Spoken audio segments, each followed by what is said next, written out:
हाँ, जैसे कि आज आप इसरो का ही ले लें तो जो लॉन्च हुआ है, अब उसमें आप चाहें तो थोड़ा बहुत जो पॉपुलर वेबसाइट्स हैं उस पे जाके बस इसरो रिसेंट लॉन्च यूपीएससी करके अगर आप सर्च करते हैं तो उससे आपको थोड़ा बहुत आइडिया मिल जाएगा। फिर पीएसएलवी क्या है, कब उसकी शुरुआत हुई थी, कितने स्टेजेस होते हैं, सारे स्टेजेस कौन कौन से, सॉलिड लिक्विड कौन सा होता है। अगर आज आप लोगों ने देखा होगा तो जो अभी रिसेंटली न्यूज़ ट्रिकल कर रहा है कि उसके थर्ड स्टेज में प्रॉब्लम आया था। आज जो लॉन्चिंग हुई थी C62 की, और C61 में भी थर्ड स्टेज का प्रॉब्लम आया था। तो ये एक नया एक इशू आया है पीएसएलवी में, तो एक जांच समिति गठित कर दी गई है कि थर्ड स्टेज का प्रॉब्लम को रेक्टिफाई किया जा सके। और तो इस तरीके से मतलब इसमें क्या है कि थोड़ा सा लगेगा आपको समय, क्योंकि ये सब बहुत ही पॉपुलर टॉपिक्स हैं और पूछा जा सकता है। बाकी जो बहुत सारे क्वेश्चंस मैं देता हूँ उसको अगर आप एक साथ डाल दीजिएगा तो फिर आपको बहुत शॉर्ट में भी आपको मिल सकता है, 3-3 पॉइंट का भी, ठीक है। तो जहाँ पे ओपिनियन वगैरह है, जब आपको लगे बहुत ज़्यादा हो रहा है तो सीधा ही बल्क में वो सारे क्वेश्चंस को आप डाल दीजिए, तो आपको एकदम छोटे छोटे आंसर देगा जिसमें कि 2-3 पॉइंट रहेगा, उससे आपको आइडिया मिल जाएगा। लेकिन अगर आप सेटिस्फाई नहीं होते हैं तो फिर कुछ कुछ टॉपिक में आप डिटेल में चले जाए कीजिए, ठीक है। तो ये एक अप्रोच बैलेंस रखना होगा, विकिपीडिया वगैरह भी देखना है, क्योंकि इसकी भी हैबिट डालिए। क्योंकि मेरा जो ये पूरा पर्पस है इस एक्सरसाइज का वो ये है कि आपको परपिचुइटी में डिपेंडेंट बना के नहीं रखना है। बाय द टाइम 21 तारीख आए तब तक में फिर ये क्वेश्चंस का जो लेंथ होगा ये भी रिड्यूस होगा, क्योंकि 21 तारीख के आसपास में अगर मान लीजिए जैसे सुबह का समय होगा, फर्स्ट हाफ से पहले जब शुरू हो जाता है, मतलब फर्स्ट हाफ में इंटरव्यू शुरू होगा उससे पहले मुझे कटिंग्स अगर भेजना है तो मैं इतने डिटेल में क्वेश्चन नहीं बनाऊँ। उस समय सिर्फ बिहार एडमिनिस्ट्रेटिव सर्विस, डीएसपी, कुछ रेलिवेंस, कुछ एग्रीकल्चर, कोई जो भी लगेगा उसको डालता जाऊंगा और बहुत से बहुत 1-2 वर्ड उसके बारे में लिखूंगा, ताकि उस तो अभी जो है ये प्रोसेस है ताकि आप लोग विकिपीडिया जैसे मान लीजिए उस दिन सुबह में आपको कुछ दिखा तो आपको पता होना चाहिए कि विकिपीडिया पेज पे चले जाके इसके बारे में राइट हैंड साइड में जो डिस्क्रिप्शन रहता है उससे थोड़ा बहुत 1-2 स्निपेट्स देख लेना है, और विकिपीडिया का जो फर्स्ट 2-3 पैराग्राफ होता है वो देख लेना है, और लास्ट में कंट्रोवर्सी सेक्शन वगैरह कुछ है तो वो थोड़ा बहुत देख लेना है। तो ये सब एक हैबिट रहना चाहिए ताकि आप लास्ट दिन पर थोड़े इंडिपेंडेंट हो जाए और आपको एक पूरा साइकिल समझ में आ जाए कि ये पूरा इंटरव्यू का जो करंट अफेयर्स पढ़ने का स्टाइल है वो थोड़ा डिफरेंट रहता है। उसमें यही सब बारीकियां रहती है जो हम आप लोगों को लिखित माध्यम से और इसके माध्यम से कन्वे करने का प्रयास कर रहे हैं। और इसी तरीके से आपको आगे बढ़ना है। बाकी टेंशन नहीं लेना है, धीरे धीरे हो जाएगा, ठीक है। और दूसरी बात है कि जो करंट अफेयर्स है, जो क्वेश्चंस पूछेंगे ना वो तो आप मेंस के नॉलेज से भी बता देंगे। ये जो पूरा एक्सरसाइज है ये सिर्फ फर्स्ट क्वेश्चन डील करने के लिए एक्सरसाइज है। कि जब वो पूछते हैं कि कल माननीय प्रधानमंत्री जी ने क्या बोला, अरे अभी तो पुलिस से रिलेटेड कल कुछ हुआ है, कॉन्फ्रेंस हुआ है क्या, कल कुछ हुआ है क्या, आज के न्यूज़पेपर में कुछ हुआ है क्या। वो जो फर्स्ट जो कन्वर्सेशन स्ट्राइक करने के लिए जो पॉइंट रहता है ये एक्सरसाइज सिर्फ उसी के लिए है। बाकी जो सेकंड क्वेश्चन और फॉलो अप क्वेश्चन होता है वो तो आप अपने नॉलेज से बता ही दीजिएगा, ठीक है। अगर वो थोड़ा उसमें जाते हैं कि स्पेशल इंटेंसिव रिवीजन जो है उसके बारे में आपकी क्या राय है, क्यों विवाद में है, लेकिन अगर उस दिन सुबह में या उसके एक दिन पहले कोई इससे रिलेटेड कुछ किसी मतलब हायर कॉन्स्टिट्यूशनल फंक्शनरी ने अगर कोई मंतव्य दिया है या फिर कुछ हुआ है तो उससे कन्वर्सेशन शुरुआत होता है, ठीक है। तो हमारा जो एक्सरसाइज है वो सिर्फ उसी को कैप्चर करने के लिए। सेकेंड स्टेज का तो आप लोग हैंडल कर लीजिएगा। क्या आप लोग इससे सहमत हैं? Yes sir. अच्छा, yes sir. Okay, yes sir, yes sir. बिल्कुल। तो ये कन्वर्सेशन स्ट्राइक करने के लिए ही एक ये पूरा एक्सरसाइज है। ओके, ठीक है। तो फिर हम लोग आगे बढ़ते हैं। बाकी आप लोग जैसे अब कुत्ते से रिलेटेड अभी चल रहा है न्यूज़ कि 2-3 दिन पहले से चल रहा था, अभी थोड़ा कम हो गया फिर से। तो उसमें ही है कि उनका वैक्सीनेशन करना, उनकी पॉपुलेशन बढ़ रही है। तो अब इसमें आपको थोड़ा सा इंक्विजिटिवनेस होना चाहिए कि आप जाके डॉग का साइंटिफिक नेम देख लें, ठीक है। तो ये आपको थोड़ा सा मतलब एक डेवलप करना होगा कि वो लोग कुत्तों से रिलेटेड क्या पूछ सकते हैं। ठीक है, उनके ब्रीड्स के बारे पूछ सकते हैं क्या, उनका साइंटिफिक नेम पूछ सकते हैं क्या, तो इस टाइप का मतलब कोई एंड नहीं है। ठीक है, लेकिन एक दो ऐसा सर फर्स्ट एक पटना रेस्पॉन्स। में अभी आ रहा था तो कई जगह पे डॉग बाइटिंग का हेल्पलाइन नंबर इशू किया गया है। बिल्कुल, हेल्पलाइंस पता होने चाहिए वो लोग, विमेन हेल्पलाइन, चाइल्ड हेल्पलाइन, अब ये डॉग हेल्पलाइन जैसे हुआ, फिर फार्मर आईडी अभी बन रहा था तो उसके लिए हेल्पलाइन, टोल फ्री नंबर। तो ये सब थोड़ा बहुत मतलब देखिए, सबको सब कुछ आना उस दिन जरूरी नहीं है, बट प्रिपरेशन का पार्ट ही यही है। ठीक है, एक एक अच्छी चीज़ क्या होती है कि मतलब मैं आपको एक जानकारी देता हूँ कि जो लोग फर्स्ट टाइम इंटरव्यू देते हैं उनकी एनर्जी बहुत ज़्यादा होती है, और अगर वो तैयारी भी सबसे ज़्यादा करते हैं जिसमें कि करंट अफेयर से वो बहुत अपडेटेड रहते हैं। लेकिन जो लोग बाद में मतलब इंटरव्यू जिनका मतलब 2-3 बार के बाद दे रहे होते हैं, वो लोग या तो सर्विस में रहते हैं या कुछ और, तो वो लोग फिर वही सॉरी के भरोसे जाते हैं। और अपने पर्सनालिटी में अगर उनको प्रेशर हैंडलिंग आ गया है, अवेयरनेस बहुत ज़्यादा हो गई है कि मतलब बोर्ड से फेमिल मतलब 2-3 इंटरव्यू अगर कोई दे देंगे तब तो वो बीपीएससी से या फिर किसी भी इंटरव्यू बोर्ड से उनको एक क्लाइमेट उस पूरा एनवायरनमेंट का अंदाज हो जाता है।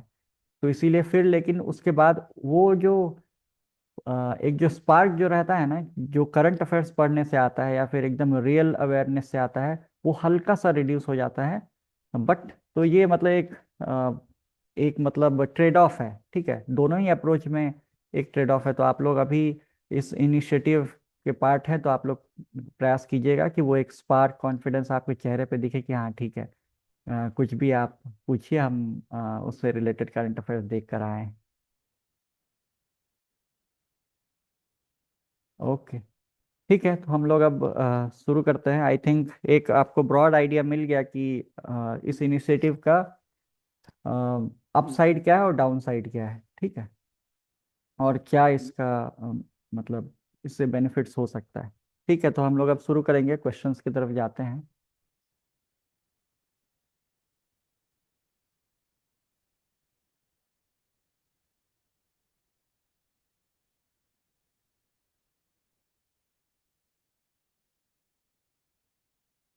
पहला क्वेश्चन कोई बोलिए, तब तक मैं पहुंच रहा हूँ वहां तक।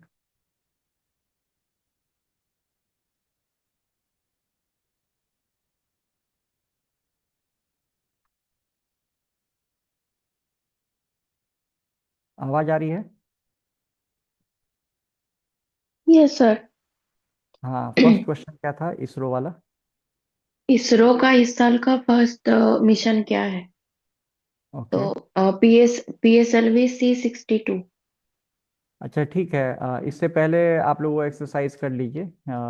एक इंटरनेशनल न्यूज़, एक नेशनल न्यूज़, एक बिहार रिलेटेड न्यूज़ और एक स्पोर्ट्स न्यूज़ आज का बता दीजिए, एक एक करके।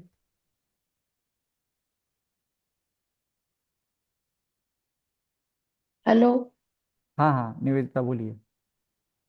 हाँ सर, डोनाल्ड ट्रंप ने खुद को एक्टिंग प्रेसिडेंट ऑफ वेनेजुएला बताया। ओके। ये इंटरनेशनल है। और बिहार स्पेसिफिक सर ये है कि पछुआ पवन की वजह से पूरे बिहार में टेम्परेचर जो है वो और कम होने वाली है, लगभग 4 डिग्री के आसपास। हम्म। और एक नेशनल न्यूज न्यूज ये है कि अ, इसरो का आज जो है लॉन्च हुआ PSLV C62, हम्म। जो कि रिफ्यूलिंग एंड डॉकिंग मैकेनिज्म को डेमोन्स्ट्रेट कर रहा है।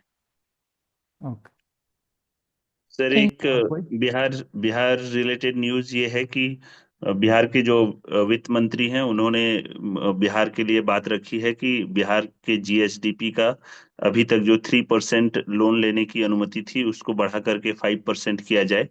और हम्म। बिहार के लिए बिहार के फ्लड्स को देखते हुए एक स्पेशल डिजास्टर रिलीफ और डिजास्टर रिलीजियंट पैकेज बिहार को मिलना चाहिए। और उन्होंने ये भी कहा है कि अ, एक चीज ये था सर, और उसी में सर स्पेशल स्टेटस और स्पेशल पैकेज और स्पेशल कैटेगरी स्टेटस की बात भी हुई है, लेकिन उन्होंने तो ये डिमांड नहीं रखा है, बस यही था सर कि उन्होंने ये दो डिमांड रखी है कि एक तो लोन का और एक स्पेशल पैकेज मिलना चाहिए। हाँ, एक और चीज उन्होंने ये रखा है सर कि जो भारत सरकार में सेस और सरचार्जेस का जो टैक्स रेवेन्यू में भारत सरकार शेयर नहीं करती है दूसरे स्टेट्स के साथ, वो शेयर करना चाहिए भारत सरकार को, ताकि बिहार का रेवेन्यू में हिस्से रेवेन्यू पर कलेक्शन मतलब रेवेन्यू में बिहार का शेयर बढ़ सके। Okay okay. Good evening sir. Good. हाँ, गुड इवनिंग सोनू। ये सर बिहार में पुलिस कॉन्फ्रेंस हुआ तो ये रीजनल न्यूज हो गया। नेशनल न्यूज में सर सोमनाथ स्वाभिमान पर्व हुआ। और सर इंटरनेशनल में यूएसए के एम्बेसडर जॉर्ज सॉर वो इंडिया यूएसए के रिलेशन के इम्पोर्टेंस को दर्शाया, जैसे कि इंडिया यूएसए के रिलेशन दूसरे देशों के मुकाबले सबसे ज्यादा महत्वपूर्ण है एटसेट्रा। ये सब। Hmm. Okay. Good evening sir. हाँ, good evening Nancy. Sir national news में ये है सर कि आज राष्ट्रीय युवा दिवस है, और इसके लिए सर गुजरात में एक youth conference, vibrant youth conference करवाया जा रहा है। सो नेक्स्ट ये है कि क्रिप्टो करेंसी एक्सचेंज नियम को थोड़ा और सख्त बनाने की बात कही गई है, ताकि मनी लॉन्ड्रिंग, टेरर फंडिंग जैसे चीजों को कम किया जा सके। और सर ब्रह्मोस 2 का एक सर 15 मिनट का एक सर ट्रायल पीरियड किया गया है, जो सक्सेसफुल रहा है। और सर अभी ईयू के साथ जो इंडिया के एफटीए साइन हुए थे, उसमें ऐसा देखा गया है कि कुछ स्पेन, जर्मनी जैसे देशों के साथ इंडिया के एक्सपोर्ट काफी तेजी से बढ़े हैं। और सर ये तो बिहार का न्यूज है कि सर समृद्धि यात्रा 16 जनवरी से मुख्यमंत्री जी स्टार्ट करेंगे। हम्म। और सर ओके। ये कि जैसे मोहम्मद के जो हेड थे मसूद अजहर, उनका कोई एक वीडियो या ऑडियो कुछ वायरल हुआ है, जिसमें ऐसा कहा जा रहा है कि उनके पास काफी ज्यादा सुसाइड बॉम्बर है। Okay okay. ठीक है। और एक कोई जॉइन बता दीजिए, फिर उसके बाद हम लोग क्वेश्चंस पे जाएंगे। Good evening sir. हाँ, गुड इवनिंग है सर। सर सबसे पहले तो राष्ट्रपति डोनाल्ड ट्रंप ने सारे और हड़कंप मचा करके रखा है। उन्होंने ग्रीनलैंड पर हमला करने की नीति बनाने का आदेश दिया है। उसके अलावा उन्होंने क्यूबा को भी समझौते के लिए धमकाया है, और ईरान की अस्थिरता को लेकर भी वो लगातार बयान दे रहे हैं। और इस बीच अमेरिका और ईरान के बीच तनाव कुछ ज़्यादा ही बढ़ गया है। इसके अलावा सर बिहार खेलो इंडिया बीच गेम्स में जो सेपक टकरा गेम्स है, उसमें बिहार पुरुष टीम ने गोल्ड मेडल के साथ ही ये जीत लिया है, और महिला टीम ने भी अच्छा प्रदर्शन किया है। कोई रिसर्च किए ये सेपक टकरा गेम कैसे खेला जाता है? नहीं सर सर। ये सर ये एक बैडमिंटन मतलब वॉलीबॉल और बैडमिंटन सबका कॉम्बिनेशन है सर। इसका नेट का हाइट जो होता है वो बैडमिंटन के नेट के हाइट के बराबर होता है। और इसमें तीन प्लेयर होते हैं। और वैसे सिंगल और डबल भी खेला जाता है, तीन प्लेयर रहते हैं एक टीम में। और इसका सर इसमें हैंड का यूज नहीं होता है सर, हैंड के बिना यूज होता है। तो ओके ओके। इससे एजिलिटी और उनका जो उस पर डिपेंडेंट करता है सर ये। Okay okay. मतलब मैंने भी अभी इसका वर्ड का ओरिजिन चेक नहीं किया है, बट हाँ किन्हीं ने सर, ये सर्च किया है। साउथ ईस्ट एशिया, मलेशिया से ओरिजिनेटेड है सर। हाँ, गुड। मुझे सर बस एक ही चीज समझ में आया सर कि वॉलीबॉल हैंड से खेलते हैं और ये पैर से खेलते हैं, बाकी पैर ये सब चीजों का, चेस्ट का भी यूज हो सकता है, पैर, चेस्ट और बॉडी का कोई भी पार्ट वॉलीबॉल में भी तो। Except hand. हाँ हाँ। हाँ, वॉलीबॉल में ये भी जैसे सर वॉर का यूज कर सकते हैं वैसे ही। हाँ, हम्म। जैसे राइट, वॉलीबॉल में हाँ, ये अच्छा डिफरेंस हुआ कि मतलब हाथ छोड़ के हाथ का यूज़ नहीं कर सकते हैं। ये एक हम्म। अच्छा डिस्टिंक्शन होगा इसके लिए। ठीक है तो। और इसके नेट का हाइट वो बैडमिंटन के नेट के हाइट के बराबर होता है सर। Okay okay. ठीक है। तो अब क्वेश्चन पे चलते हैं कि इस साल इसरो का पहला मिशन कौन सा है, उसका ऑब्जेक्टिव क्या है, कुछ इसमें पेलोड्स क्या थे, और अंतरिक्ष में जो रिफ्यूलिंग की बात हो रही है ये कैसे संभव होगा। हम्म। बहुत सारे क्वेश्चंस हो गए, लेकिन आप लोग इसमें से एक दो का आंसर देते जाइए। सर PSLV C62 लॉन्च किया गया है, हाँ हाँ। जिसमें डॉकिंग का निरीक्षण किया गया, और से इस साल का ये पहला था। तो ओके। और इसके पेलोड्स मतलब मेजर सैटेलाइट कौन था इसमें, और माइनर सैटेलाइट एक दो।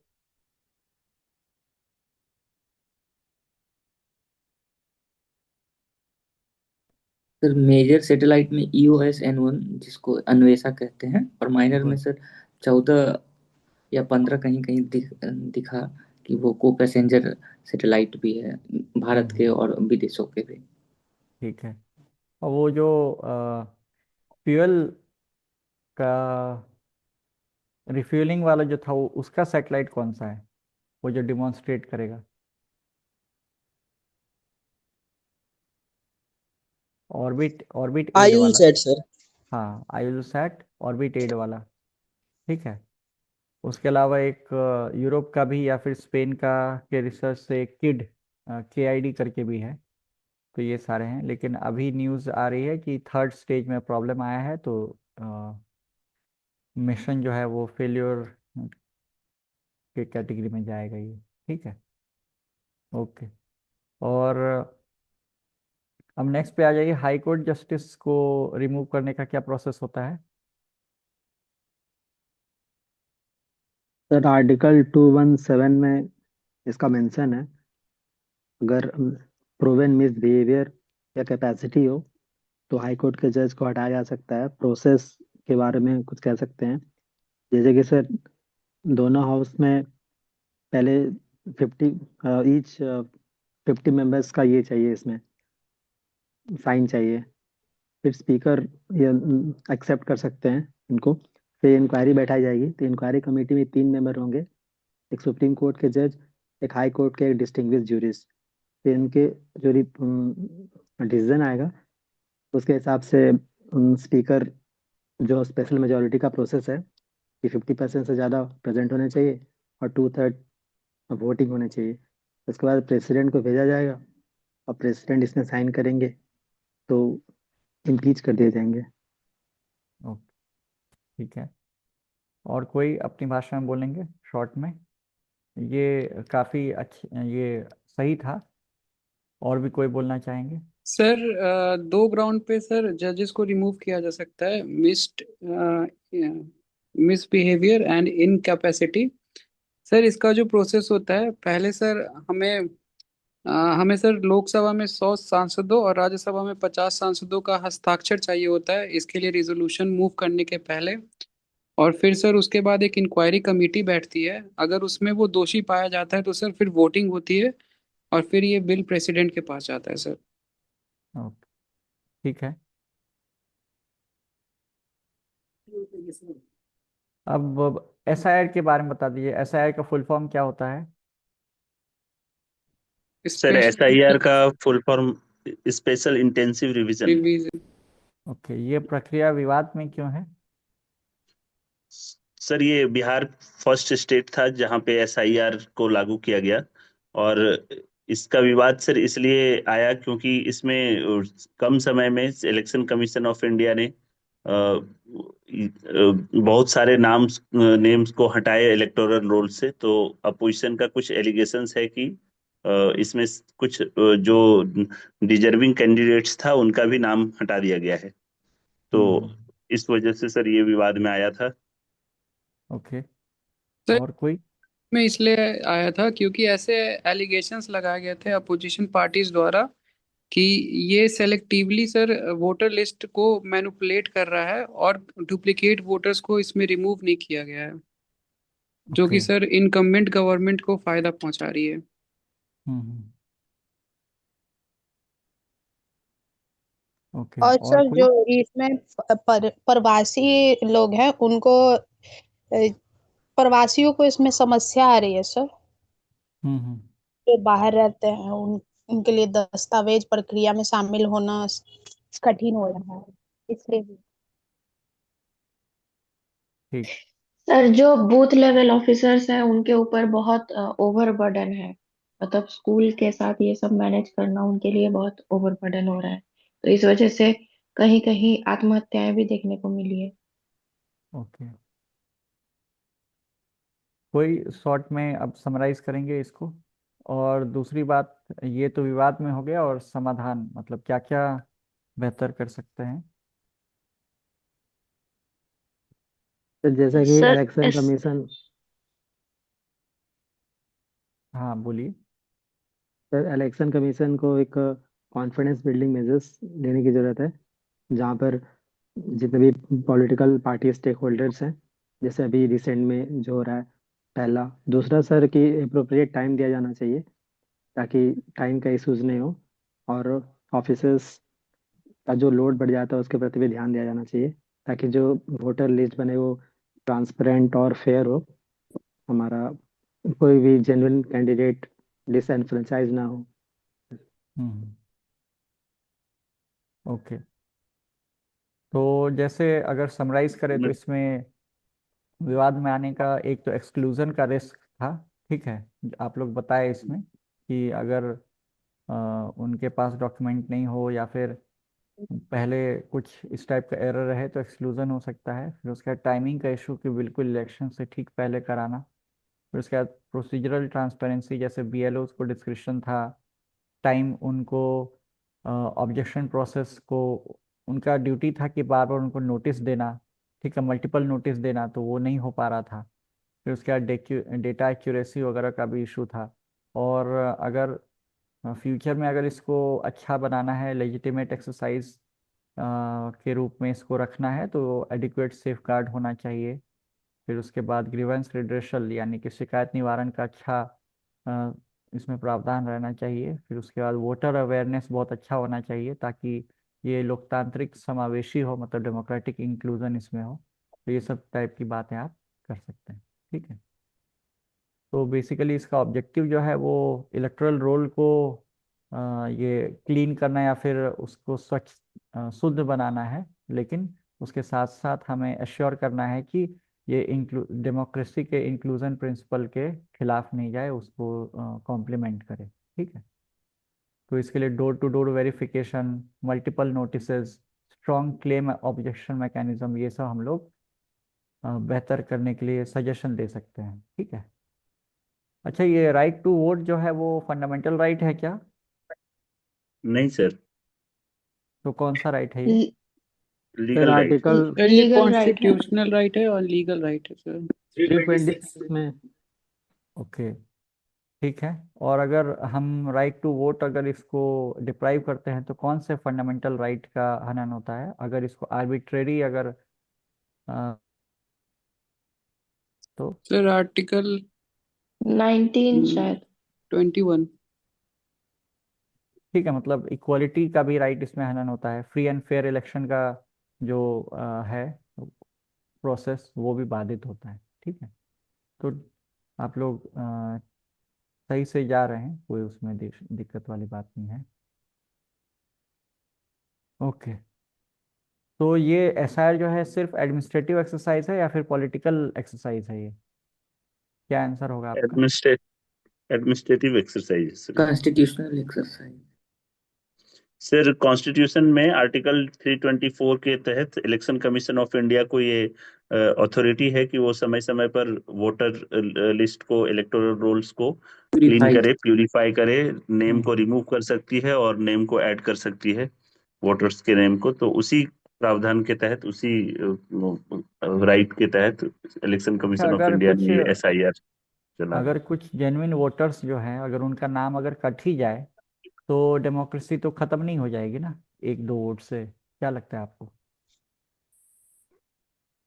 नहीं सर, डेमोक्रेसी नहीं खत्म हो जाएगी, बट सर उनके लिए, उस पर्सन के लिए उनका एक राइट, जो राइट टू वोट, जो लीगल राइट मिला हुआ है, उससे उनको डिप्राइव करना उनके लिए एक मतलब इशू है सर। डेमोक्रेसी तो डेफिनेटली खत्म नहीं होगी, लेकिन उनका राइट तो हनन हुआ सर, इसलिए ये हाँ, जरूरी है इसमें कि और आप जोड़ ट्रांसपेरेंसी सकते मेंटेन। हैं कि डेमोक्रेसी जो है वो नंबर से ज़्यादा ट्रस्ट पे चलती है, ट्रस्ट और पे चलती ट्रस्ट को इंश्योर करने के लिए एक एक वोट, लेजिटिमेट वोट जो है वो इंक्लूसिव होना चाहिए। ठीक है। है। और सर ये वो नेशनल सिक्योरिटी से कैसे जुड़ा हुआ है? सर डॉक्टर अंबेडकर ने जो वन वोट वन वैल्यू बोला था वो बोल सकते हैं क्या? हाँ ठीक है, वो ट्रस्ट वाला के बाद फिर आप अंबेडकर जी का नाम ले लीजिएगा। ठीक है। और सर ये नेशनल आपने बोला। सिक्योरिटी से नेशनल सिक्योरिटी से सर ऐसे जुड़ा हुआ है कि अगर जैसे अभी भारत में ऐसा देखा जा रहा है कि बहुत सारे घुसपैठिए आ रहे हैं, वो लोग भी फर्जी वोटर कार्ड या आधार कार्ड ये सब बना लिए हैं, तो एक डेमोग्राफी चेंज जैसी प्रॉब्लम जो बॉर्डर एरियाज है उसमें देखी जा रही है। तो अगर ये प्रवृत्ति बढ़ती है भारत में, तो ये भारत के नेशनल सिक्योरिटी के लिए खतरा हो सकता है। अच्छा, SIR जो है वो सिटीजनशिप डिटर्मिनेशन एक्सरसाइज है या फिर इलेक्टोरल क्लीनिंग एक्सरसाइज है? Electoral cleaning electoral exercise cleaning है। से। ओके, ठीक है।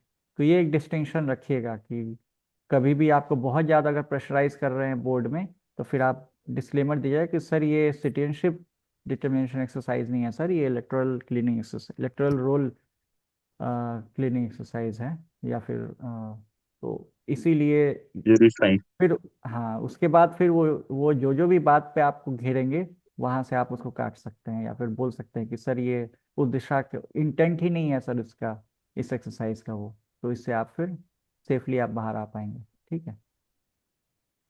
ओके। हाँ, अब नेक्स्ट क्वेश्चन है कि बिहार की अर्थव्यवस्था के कुछ मजबूत घटक या पक्षों के बारे में बता दीजिए।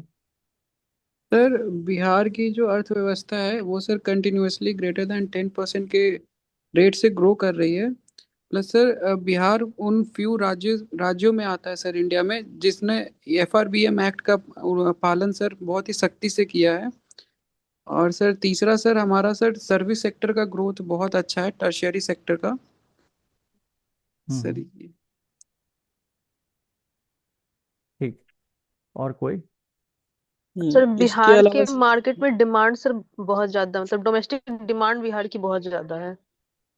हमारे हम्म। सर एक ये भी है कि हमारे पास यूथ का पॉपुलेशन ये बहुत सर ज्यादा है, तो demographic labour dividend. Demographic dividend हमारे पास ज्यादा है सर।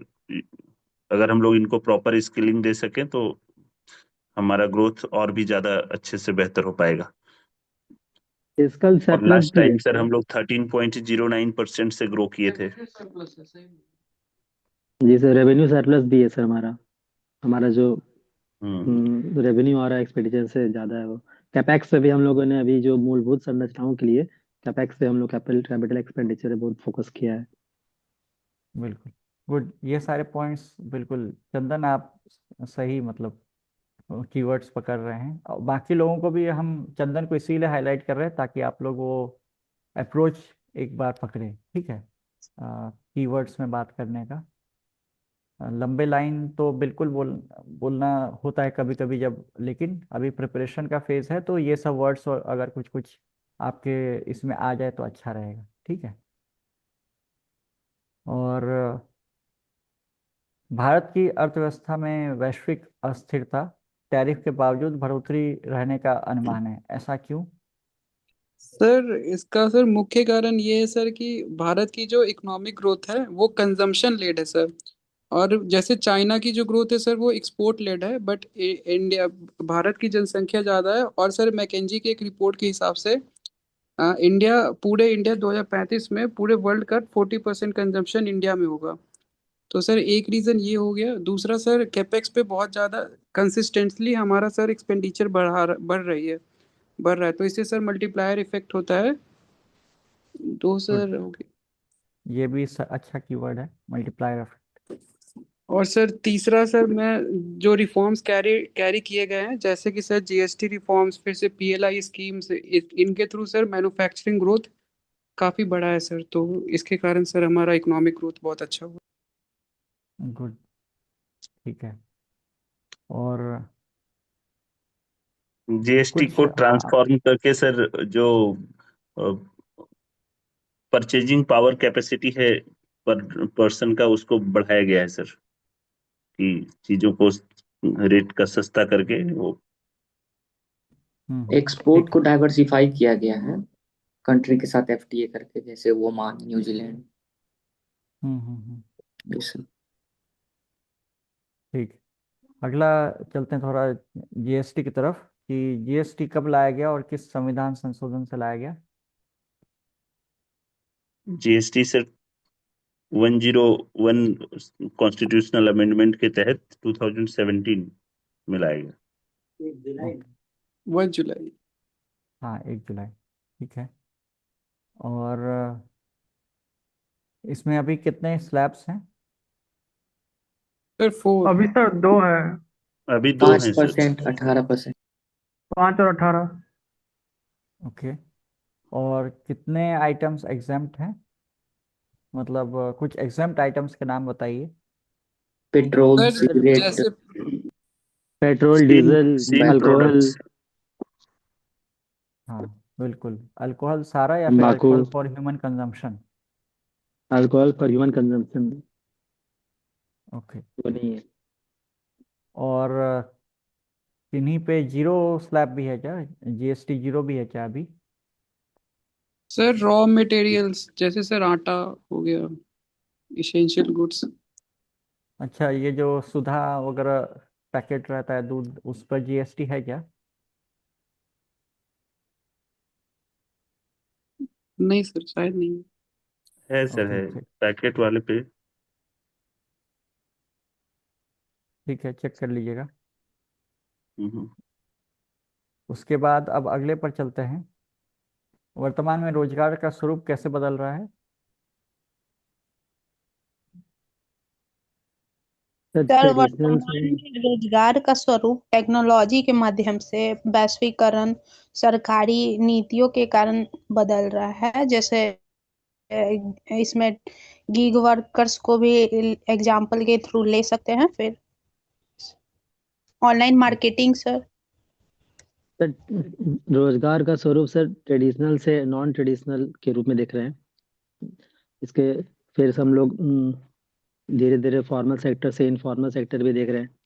और जैसे जैसे इकोनॉमी प्रोग्रेस करती है तो फिर सर्विस सेक्टर में ज़्यादा स्कोप रोजगार के बढ़ते हैं और नए नए टेक्नोलॉजी लेड जैसे जॉब्स। सर एआई लेड जो वर्कफोर्स है वो। सर जो कन्वेंशनल नेचर ऑफ जॉब था वो सर चेंज हो रहा है। पहले से 9 to 5 जॉब्स होते थे, अब सर प्लेटफॉर्म वर्कर्स के थ्रू गिग इकोनॉमी को सर प्रमोट किया जाता है, जिसमें सर फ्लेक्सिबिलिटी होती है टाइम की। और पहले सर ऑफिस जाके काम करना होता था, अब काफी इंडस्ट्रीज में sir work from home culture ये सबको भी प्रमोट किया जा रहा है। ये बोल सकते हैं सर। हाँ, ठीक है। स्पेशलाइज्ड जॉब पे भी ज़्यादा मतलब फोकस वर्क किया, फ्रॉम इसलिए हमें होम को प्रमोट किया जा रहा है कि बजाय आप बोलेंगे वर्क फ्रॉम होम बढ़ रहा है। ठीक है, अभी सवाल है कि क्या क्या बदलाव आ रहे यस हैं, सर। तो उस हिसाब से। ठीक है। रोजगार को बढ़ावा देने के लिए सरकार क्या कदम उठा रही है? कुछ स्टेप्स बता दीजिए। पीएम इंटर्नशिप क्रिएटर स्कीम है। इकोनॉमी। ओके। फिर यहाँ बिहार का प्रधानमंत्री बताइए। कौशल विकास, सर कुशल युवा प्रोग्राम है केवाईपी। ओके। फिर मुख्यमंत्री साथ में प्रतिज्ञा सेक्सी में। हाँ, ये प्रतिज्ञा जरूर बोलिएगा, बहुत लेटेस्ट है, इंटर्नशिप से रिलेटेड है। जी सर, बिहार में Maharana internship. Sir development board. भी जी राम जी होगा कि नहीं? हाँ, होगा। यस। सबका अपना अपना टारगेट ऑडियंस है, मतलब किनको रोजगार देने के लिए, कैजुअल वर्कर, डेली वर्कर, इसके लिए जी राम जी हो गया। फिर उसके बाद इंटर्नशिप कौन करेंगे? जो लोग कॉलेज में पढ़ रहे होंगे, तो उनके लिए प्रतिज्ञा हो गया, सीएम प्रतिज्ञा स्कीम हो गया। तो इस तरीके से अलग अलग के लिए टारगेट एरियाज अलग अलग है। अब महिला उद्यमी योजना है, महिला रोजगार योजना है, जीविका है, सबका अपना अपना टारगेट ग्रुप या बेनिफिशियरी ग्रुप है। ठीक है। सर मेरा एक क्वेश्चन था इसी बिल को लेके, जो बीबी जी राम जी बिल आया है। बिल आया है या फिर अब तो एक्ट बन गया? हाँ, एक बन गया है सर, तो इससे रिलेटेड एक क्वेश्चन था सर। हम्म। पहले सर जो स्टेट गवर्नमेंट के लोग थे सर, वो डायरेक्टली स्टेट मतलब जो भी स्थानीय लोग थे वो रोजगार के लिए सर डायरेक्टली मांग कर सकते थे कि हमें रोजगार चाहिए, और रोजगार देना पड़ता था सर। तो अब ऐसा हो गया है कि सर इसमें जो गवर्नमेंट है वो पैसा इनिशिएट करेगी, पैसा पहले देगी और उस हिसाब से रोजगार का सृजन होगा। तो सर क्या इससे लोगों का अधिकार समाप्त हो सकता है सर? ऐसा क्वेश्चन अगर पूछा जाए, या फिर सर ये पूछा जाए कि 60 दिनों का जो ब्रेक दिया गया है, उस बीच में कोई भी आदमी अगर अपने घर पे या अपने एरिया में उतने ही टाइम में मनरेगा में काम कर रहा था तो उसको कुछ पैसे मिल रहे थे, तो उससे कम मजदूरी पर वो कहीं भी काम नहीं करता। लेकिन अब अगर उसको मनरेगा के पैसे नहीं मिलेंगे तो वो 60 दिनों तक बेरोजगार रहेगा, और ऐसे में वो बड़े कृषकों के लिए क्या उससे मनरेगा के पैसे से कम कीमत पर काम करने के लिए भी रेडी हो सकता है। तो इससे आर्थिक जो तंगी है वो ऐसी स्थिति उत्पन्न हो सकती है, और बड़े जी कृषकों को लाभ भी हो सकता है सर। ओके। तो इसमें देखिए जो पास्ट वाला जो था वो भी इस तरीके से एनफोर्सेबल नहीं था, ठीक है। ये जो इसका थोड़ा सा हम आपको हिस्ट्री बता देते हैं, थोड़ा सा पॉलिटिकली मोटिवेटेड हो सकता है ये, या फिर थोड़ा सा पॉलिटिकली इसमें एंगल हो सकता है, बट हम आपको बताते हैं कि पहले ये जो पूरा मनरेगा का जो कॉन्सेप्ट था उसमें एक, उस समय एक सोनिया गांधी जी ने एक एक कमिटी बनाई थी, ठीक है, जिसमें कि सिविल सोसाइटी के बहुत सारे प्रबुद्ध लोग जो थे वो उस कमेटी के मेंबर थे। और फिर उसके बाद उनका एक सजेशन मनरेगा था, जो कि बहुत ही अपने आप में एक रिमार्केबल स्कीम था। ये हम आपको जी कॉन्टेक्स्ट ले दे रहे हैं।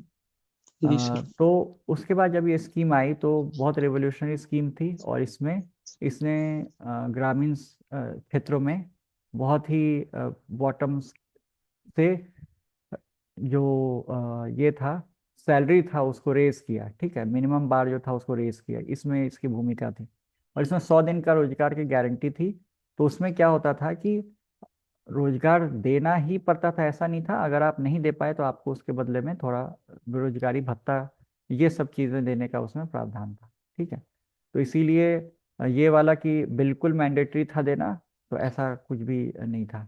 और दूसरी बात है कि अ, अब जो 60 डेज वाला जो है, तो क्या हुआ था कि एग्रीकल्चर लेबर जो है बिहार और यूपी जैसे इलाकों में अक्सर देखा गया कि एग्रीकल्चर के समय पे एग्रीकल्चर लेबर जो था वो नहीं मिलता था, एकदम कटाई का पीक टाइम होता था इन सब जगह पे। जी तो सर। ये कंसर्न रेज हुआ था, जिसका सॉल्यूशन के लिए ये नो वर्क पीरियड का कॉन्सेप्ट लाया गया है, ठीक है। तो अभी जो आपको बोर्ड में या फिर आपका ऑफिशियल स्टैंड ये रह सकता है कि सर ये अभी लाया गया है, और इसका प्रभाव हम लोग देखें, देखने को क्या मिलता है उसके हिसाब से ये आगे इस पॉलिसी को या फिर इसका क्रियान्वयन आगे सुनिश्चित होगा, ठीक है। तो जी सर। इसीलिए हाँ, जो ऑफिशियल लाइन है उस लाइन को टो करने से आपको कंफ्यूजन कम रहेगा कि अभी जो जो है वो इस उसकी नीयत क्या है, उस नीयत को आपको अगर पता है कि हाँ अभी ये है ये है ये है, तो फिर उसके बाद जो आपका कंसर्न है कि इससे आर्थिक तंगी आएगी, वो उससे और कम पे काम करने लगे मजबूर हो जाएंगे, तो ये वाले जो आर्गुमेंट्स हैं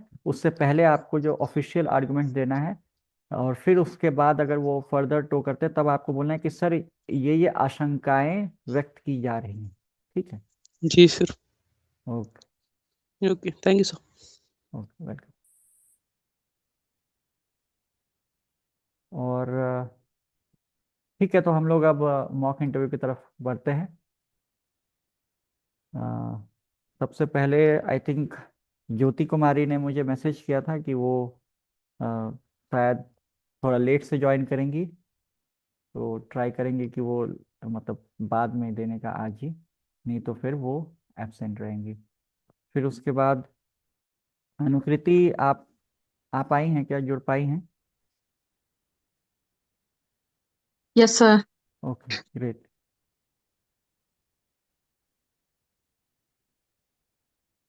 अपना कैमरा ऑन कर लीजिए। अ, रंजीत सर।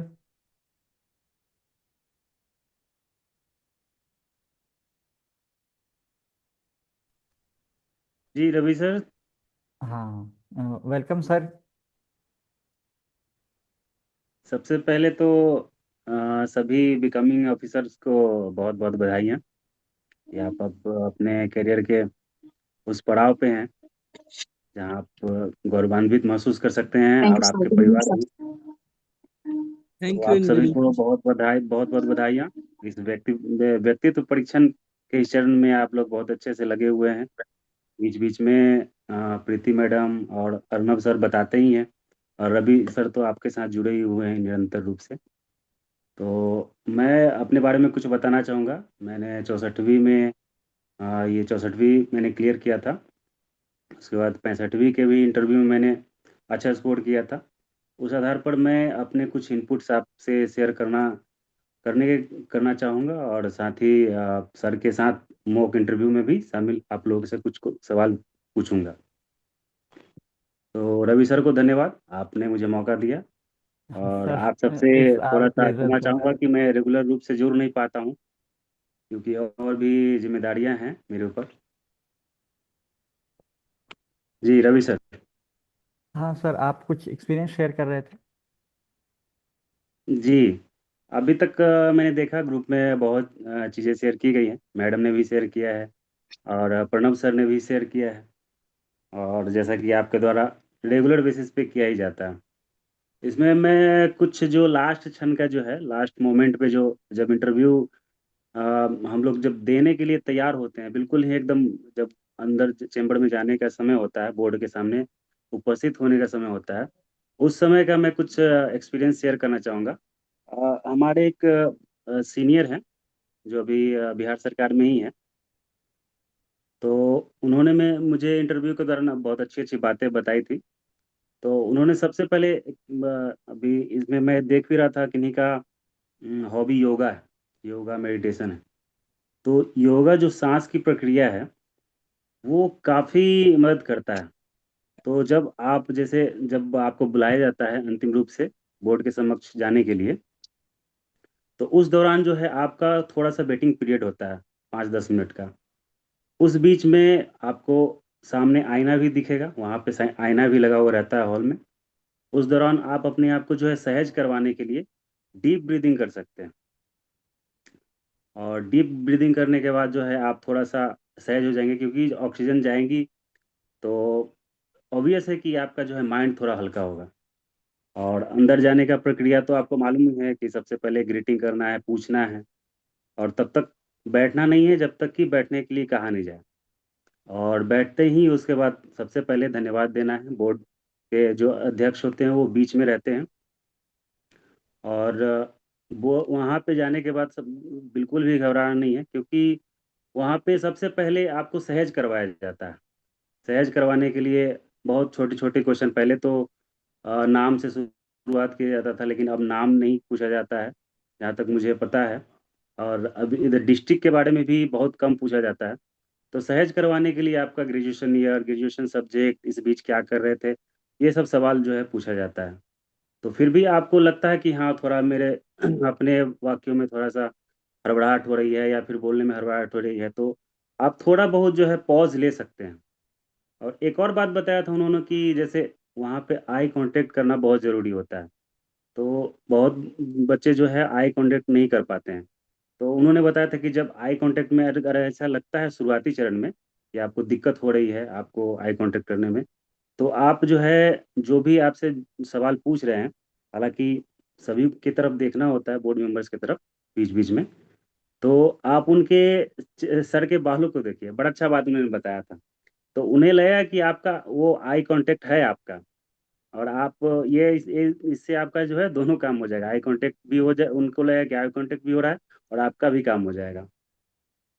और इसके अलावा एक और बात उन्होंने बताया था कि जैसे हम बोर्ड इंटरव्यू देने जाने से पहले घबरा जाते हैं कि पता नहीं क्या पूछा जाएगा, नहीं बहुत प्रबुद्ध लोग हैं, काफ़ी एक्सपीरियंस लेके बैठे हुए हैं। तो उन्होंने बताया था, बड़ा अच्छा बात बताया था, कि आप समझिए कि वो आपके दूर के अंकल हैं, और बहुत दिनों के बाद आप उनसे मिल रहे हैं। आपकी पढ़ाई लिखाई अच्छी हो चुकी है, आपका एक्सपीरियंस हो चुका है, और वो जो है आपको आपसे आपके पढ़ाई के बारे में पूछेंगे। और इसी विषय में आपकी उनसे जो है एक फॉर्मल बातचीत होगी, इनफॉर्मल नहीं। तो उसी का जवाब जो है आप अपने वाक्यों में देना है। तो बाकी चीज़ें तो बताया गया है कि डैप को अपना तैयार करना है, ऑप्शनल तैयार करना है, हॉबी तैयार कर लेना है। और करंट सिचुएशन जो चल रहा है, करंट का सर बहुत अच्छे से तैयारी करवा ही रहे हैं। अभी मैं कुछ देर पहले जुड़ा था, बहुत अच्छे से हर टॉपिक पे बहुत अच्छा डिस्कशन चल रहा है। तो आप बहुत अच्छे जगह पे जुड़े हुए हैं और रवि सर बहुत ही अच्छा काम कर रहे हैं। आप सभी को फिर से शुभकामनाएं। बहुत बहुत धन्यवाद रवि सर। हाँ, thank you sir for kind word. Pranav sir जुड़ पाए हैं?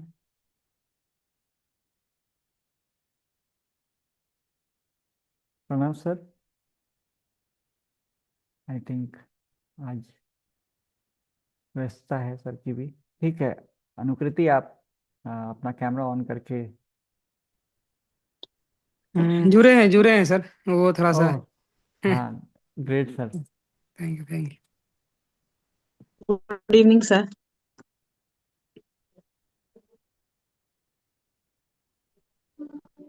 हाँ, गुड इवनिंग।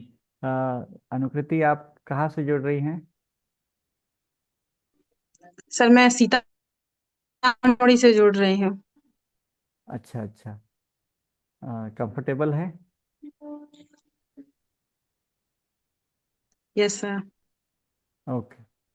बिना अपना नाम बताए हुए एक संक्षिप्त परिचय दे दीजिए ताकि सभी बोर्ड मेंबर्स को आपके बारे में जानकारी हो जाए।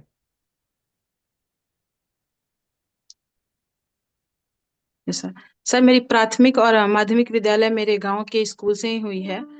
तत्पश्चात सर मैंने ग्रेजुएशन ललित लाल मिथिला यूनिवर्सिटी दरभंगा से पॉलिटिकल साइंस में पूरी की है। वर्ष 2020 में मेरी ग्रेजुएशन पूरी हुई है। उसके बाद से सर मैं सिविल सेवा की तैयारी कर रही हूँ। और इसी बीच सर मेरा सिलेक्शन यहाँ सिविल कोर्ट में यूडीसी के रूप में हुआ है और पिछले 2 महीनों से सर मैं वहाँ कार्यरत हूँ। ओके, क्या काम होता है यूडीसी का?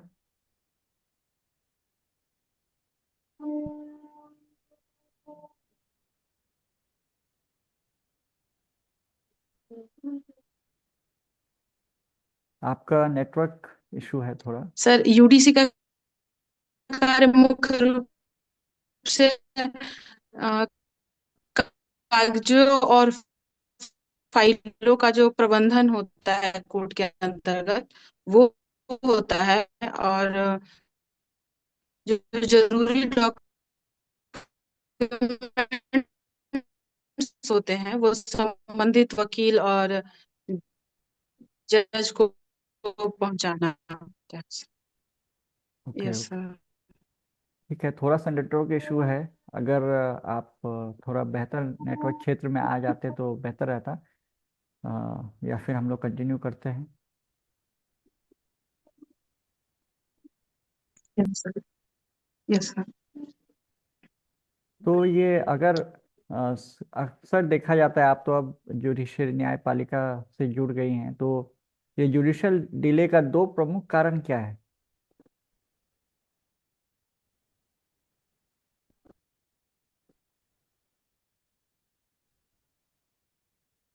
आवाज आ रही है क्या आपको?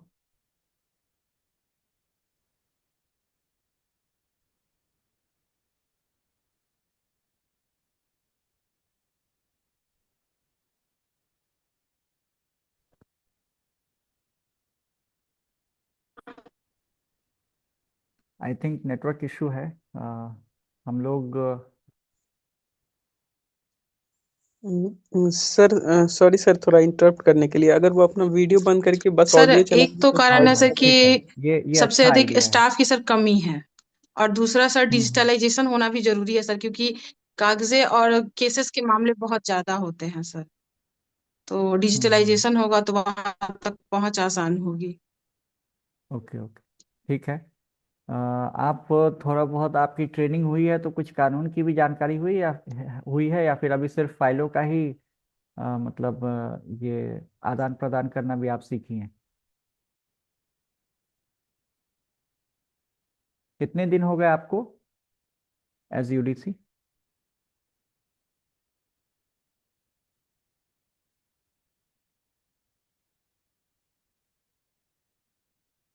अपना कैमरा ऑफ करके आप ट्राई कीजिए, आपका अगर बैंडविड्थ सपोर्ट करे तो। Yes sir. कितने दिन से आप यूडीसी हैं? सर नवंबर से ज्वाइन किए हैं, 15 नवंबर से।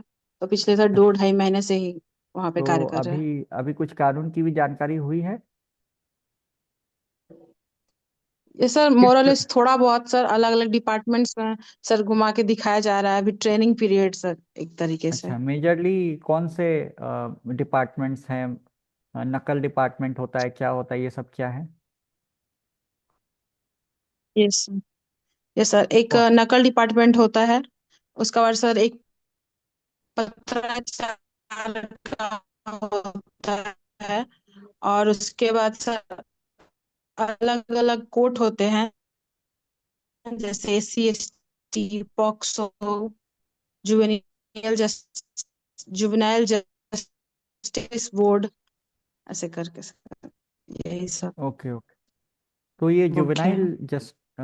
जस्टिस बोर्ड जो रहता है, इसमें क्या अलग मतलब स्पेशल प्रोविजंस या फिर सेफगार्ड्स रखे जाते हैं ताकि बच्चों का जो है वो सुनवाई अच्छे से हो पाए?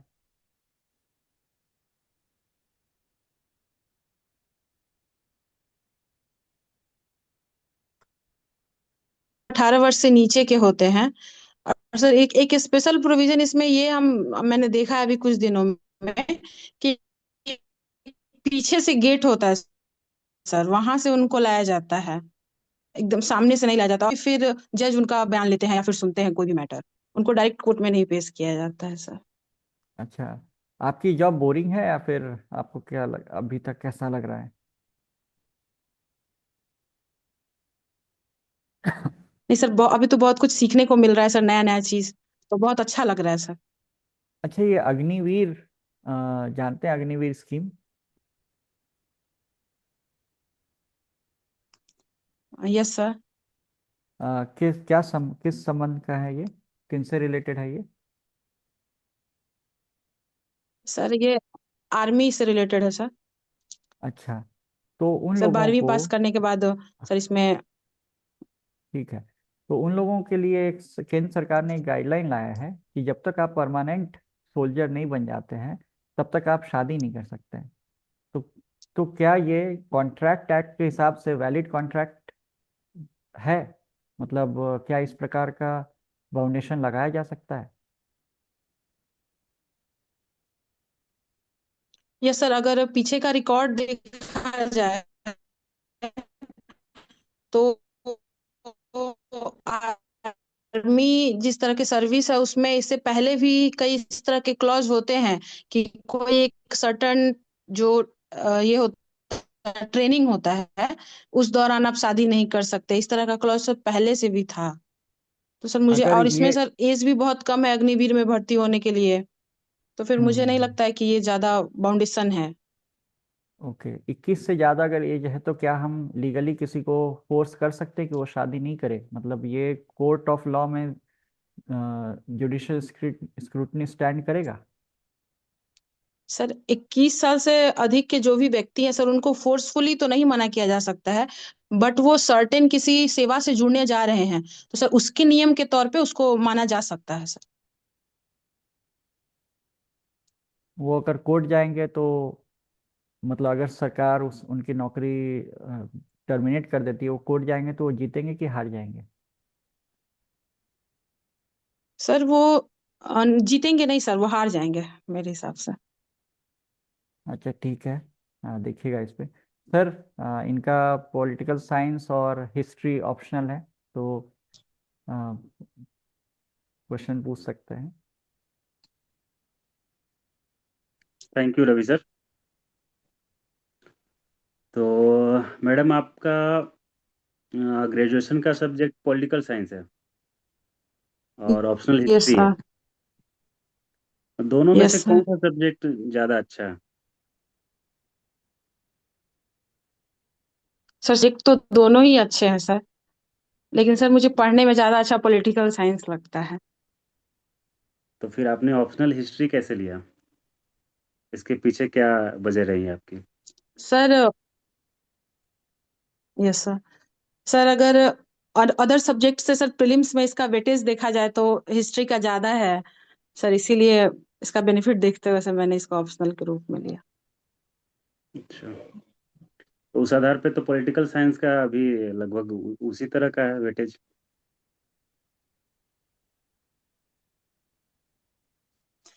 सर प्रीलिम्स में सर थोड़ा सा ज्यादा मुझे लगा सर वो हिस्ट्री का है तो ज्यादा पढ़ने का मौका मिला इसलिए सर। अच्छा ठीक है। अभी देखा जाता है कि इतिहास में बहुत सारे अपने अपने तरीके से इतिहास लिखा गया था। तो आपको क्या लगता है कि इतिहास का लेखन दोबारा होना चाहिए या फिर इतिहास अपनी जगह पे सही है? सर इतिहास लेखन के मुख्य आधार सर होते हैं कि पुरातात्विक साक्ष्य या फिर कोई पुरातात्विक लिपि जो वो सर, जैसे पुराने कुछ लिपियां हैं जिनको डिसाइफर नहीं किया गया, तो सर अगर उनको डिसाइफर कर लिया जाता है तो अगर कॉन्क्रीट आधार है तो फिर से पुनर्लेखन किया जा सकता है सर, इसमें कोई बुराई नहीं है सर, ये चीज है सर। अच्छा, अभी तो बहुत सारा जो है इतिहास में बदलाव किया जा रहा है, जैसे एनसीईआरटी के चैप्टर में बहुत सारे बदलाव किए जा रहे हैं। आपके लिहाज से क्या ये सही है? यस सर, ये सही है सर। जैसे इतिहास लेखन में सर दो मुख्य विचारधारा देखा जाता है सर, एक भारतीय और यूरोपीय। तो सर बहुत सारे ऐसे इतिहास लेखन है जो यूरोपीय प्रेरित है, तो सर उसको अब भारतीय तरीके से लिखा जा रहा है, तो सर इसमें कोई गलत नहीं है। अच्छा। अच्छा, ऐसा क्यों कहा जाता है कि हम इतिहास पढ़ते हैं लेकिन इतिहास से कुछ सीखते नहीं हैं? सर ऐसा इसलिए कहा जाता है सर क्योंकि इतिहास में हुई गलतियों को बार बार दोहराया जाता है सर, इसलिए यह एक कथन बना हुआ है। जैसे कुछ आप उदाहरण दें। सर इसका सबसे बड़ा उदाहरण तो सर वर्ल्ड वॉर 1 के बाद वर्ल्ड वॉर 2, और वैसा ही बनता हुआ सिचुएशन और भी आगे सर, इसके बाद कई ऐसी पॉलिसी जो दमनकारी रही हुई है उसका भी रिपीटेशन देखा गया है सर, मिडाइवल में, मॉडर्न में। अच्छा। अच्छा, प्राचीन भारत की कुछ विदेशी विदुषी महिलाओं के नाम बताएंगे आप? विद्वान महिलाओं के ये नाम। सर, सर गार्गी और मैत्रेयी का नाम इसमें सबसे ऊपर आता है, जिन्होंने ऋग्वेद और अन्य वेदों में अपनी ऋचाएं लिखी हैं। बहुत बढ़िया। अच्छा, कौन सा समाज अच्छा होता है, पितृसत्तात्मक या मातृसत्तात्मक? अच्छा होता है सर, मुझे ऐसा लगता है कि दोनों समाज अपनी जगह अच्छा है, लेकिन उसमें सर अगर पितृसत्तात्मक समाज है तो वहां महिलाओं के ऊपर या फिर महिलाओं के अधिकारों को सीमित नहीं किया जाना चाहिए, या फिर मातृसत्तात्मक समाज है तो वहां पुरुषों के हित को दबाया नहीं जाना चाहिए सर। दोनों समाज अगर बैलेंस लेके चले तो सर दोनों समाज में कोई भी दिक्कत नहीं है। ओके। अच्छा, अभी सिविल कोर्ट, आप सिविल कोर्ट में है, सिविल कोर्ट चर्चा में आया था। क्यों चर्चा में आया था? सर अभी किन वजहों से? 3-4 दिनों पहले, जैसे 3-4 दिनों पहले ही कई व्यवहारिक न्यायालय में सर आरडीएक्स बम की उपस्थिति और इस ऐसा थ्रेट मिला हुआ था एक ईमेल के माध्यम से, अच्छा, तो कौन से सर इसके संगठन लिए ने अभी मिला है? रिसेंट में वो चर्चा में आया था। कोई संगठन है इसके पीछे लिट्टे जुड़ा? के द्वारा। अच्छा, ठीक है। आपका हॉबी जो है फोक सिंगिंग है, खास करके मैथिली। Yes sir.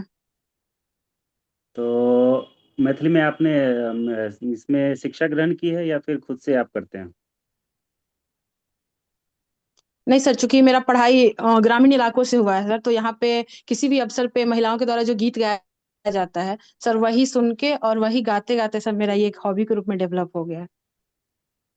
अच्छा ठीक है। मान लीजिए कि आपका सिलेक्शन जो है बीएस में हो जाता है, आप कहीं गए हैं, यस बहुत सर। ज़्यादा प्रदर्शन हो रहा है, भीड़ अपनी मांगों के लेकर उग्र है, और आप जो है प्रशासनिक तरीके से आपने यस बहुत सर। सारे अनाउंसमेंट किए, लेकिन वहाँ पे भीड़ जो है नियंत्रित नहीं हो रही है। यस। तो आप एक कलाकार के तौर पर आप कैसे जो है भीड़ को समझाएंगे?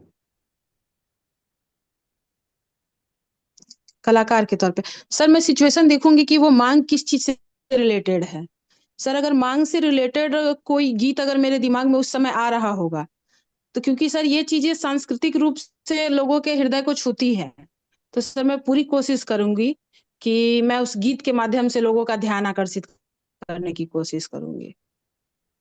अच्छा, अमेरिका के राष्ट्रपति अभी कौन है?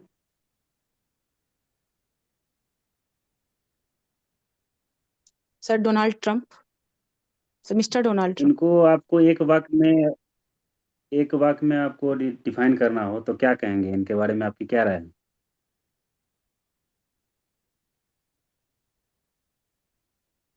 सर सर वर्तमान में इनकी पॉलिसी सर अलोकतांत्रिक है। चलिए ठीक है, बहुत बहुत धन्यवाद। Over to you Ravi sir. Thank you Pranav sir. Sir, इनका पोस्ट प्रेफरेंस से रिलेटेड कुछ सवाल पूछना है या फिर आप हिस्ट्री भी है? आपका पोस्ट प्रेफरेंस क्या था? पहला, दूसरा, तीसरा हमको थोड़ा बता दीजिए तो। सर बिहार प्रशासनिक सेवा, बिहार पुलिस सेवा और हम्म। बिहार वित्त सेवा। सर उसके बाद बिहार शिक्षा हम्म, सेवा। बिहार शिक्षा सेवा से इतना खुन्नस क्यों? चौथे नंबर पे रखे हैं आप। सर ऐसा नहीं है कि कोई दिक्कत है सर। टॉप 3 प्रायोरिटी में नहीं रखने का कारण?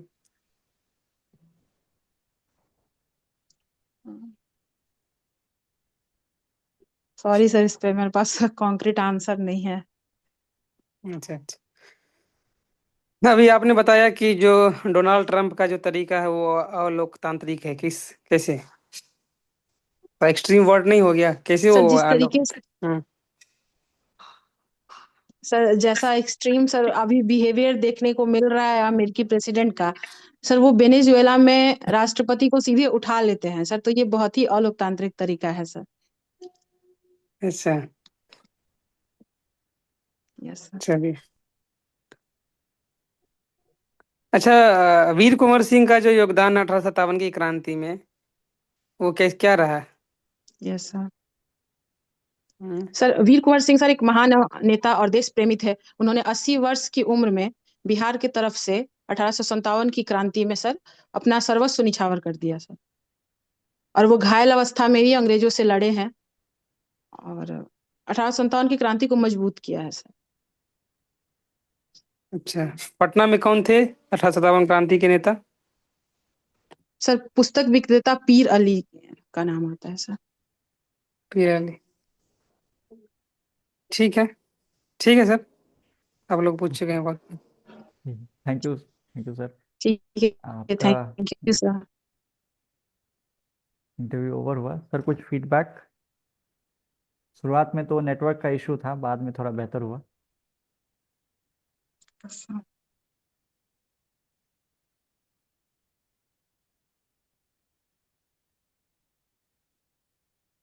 हाँ, इंटरव्यू अच्छा है इनका।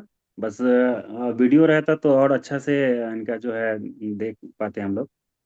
हालांकि जैसे कुछ सवाल पूछे हैं, जैसे डोनाल्ड ट्रम्प के बारे में पूछे, तो अगर उनके बारे में कुछ राय बनाते हैं तो उसके पीछे उनको बहुत मतलब बैकिंग के लिए अच्छा रीजन देना पड़ेगा।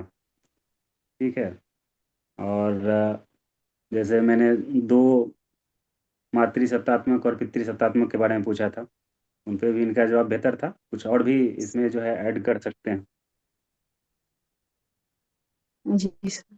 उसके अलावा इनका इतिहास में अच्छा है, समझ अच्छा है। सब्जेक्ट जो है सब्जेक्ट थोड़ा जो स्विच किए हैं उसमें थोड़ा सा और जो है पॉइंट ऐड कर लीजिएगा, क्योंकि अब दोनों ठीक है सर। सब्जेक्ट में आप जो है दोनों को अच्छा ही मानते हैं, फिर भी आप जो है बदल लिए, तो इससे क्वेश्चन बन सकता है। Yes sir. बाकी ठीक है रवि सर। ओके, ठीक है। तो आपका वर्क एक्सपीरियंस पे भी काफ़ी जाएगा, मतलब उनके पास जितना भी उनके दिमाग में लॉ रिलेटेड या फिर जुडिशियल रिलेटेड सवाल रहेगा सब आपसे पूछ लेंगे, ठीक है। और ये भी पूछेंगे कि अच्छा। मतलब यूडीसी जो है उनको या फिर ये पेशकार जो होते हैं उनको डेट लेने के लिए पैसा पैसा भी दिया जाता है। मतलब कानून का जो हाई डेस्क है उसी में नीचे में छेद रहता है जिससे कि पैसा पास होता है, तो ये कितना जस्टिफाइड है? ठीक है, आप ऐसा देखें क्या होते हुए? क्या अच्छा। आपकी राय है। तो ये सब चीज़ पे थोड़ा बहुत देख हम्म। लीजिएगा। ठीक है। क्या स्टैंड है आपका ठीक उस है पे। सर। ठीक हाँ, है वो सर। सब थोड़ा बहुत पता कर लीजिएगा, मतलब जो व्यवहारिकता है वहाँ पे, वो व्यवहारिकता को डिफेंड नहीं कीजिएगा बहुत यस ज़्यादा। सर। ठीक है।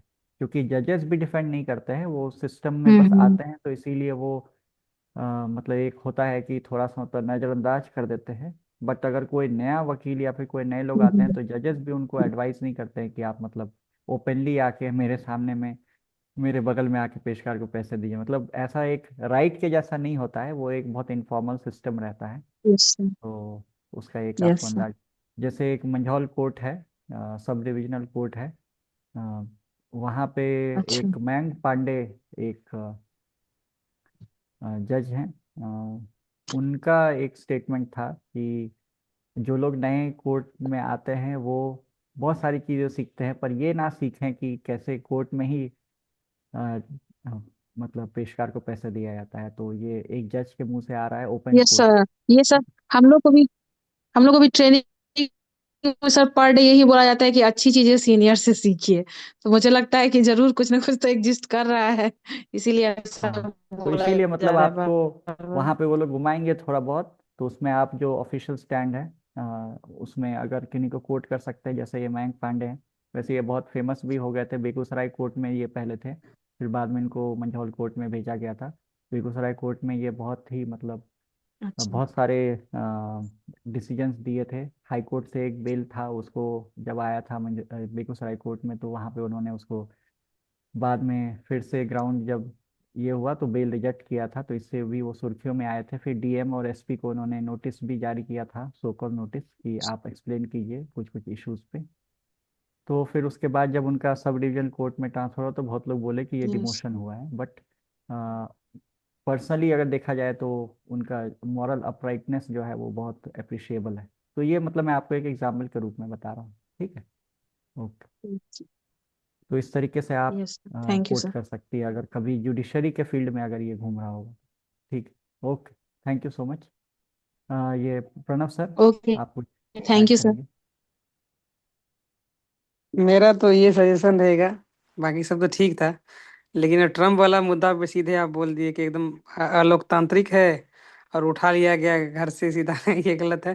थोड़ा सा वर्ड जो चूज करिएगा वो अपना पर्सपेक्टिव से नहीं देखना है उसको, उसका अपना राष्ट्रहित है अमेरिका का।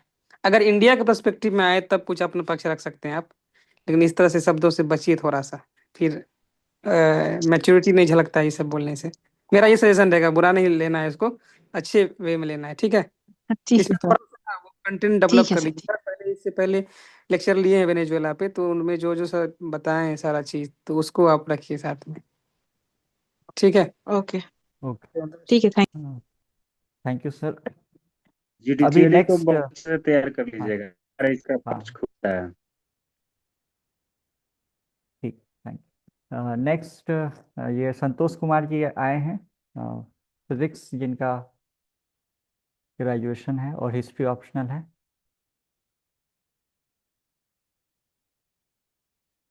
संतोष कुमार जी अवेलेबल हैं क्या। उसके बाद भी संतोष कुमार जी ही हैं, सिरामिक इंजीनियरिंग है उनका, वो अवेलेबल है। यस सर, मैं अवेलेबल हूँ। Okay okay. अगर नेटवर्क बैंडविड्थ वगैरह ठीक है तो कृपया अपना ये कैमरा ऑन करके जुड़े। हाँ सर।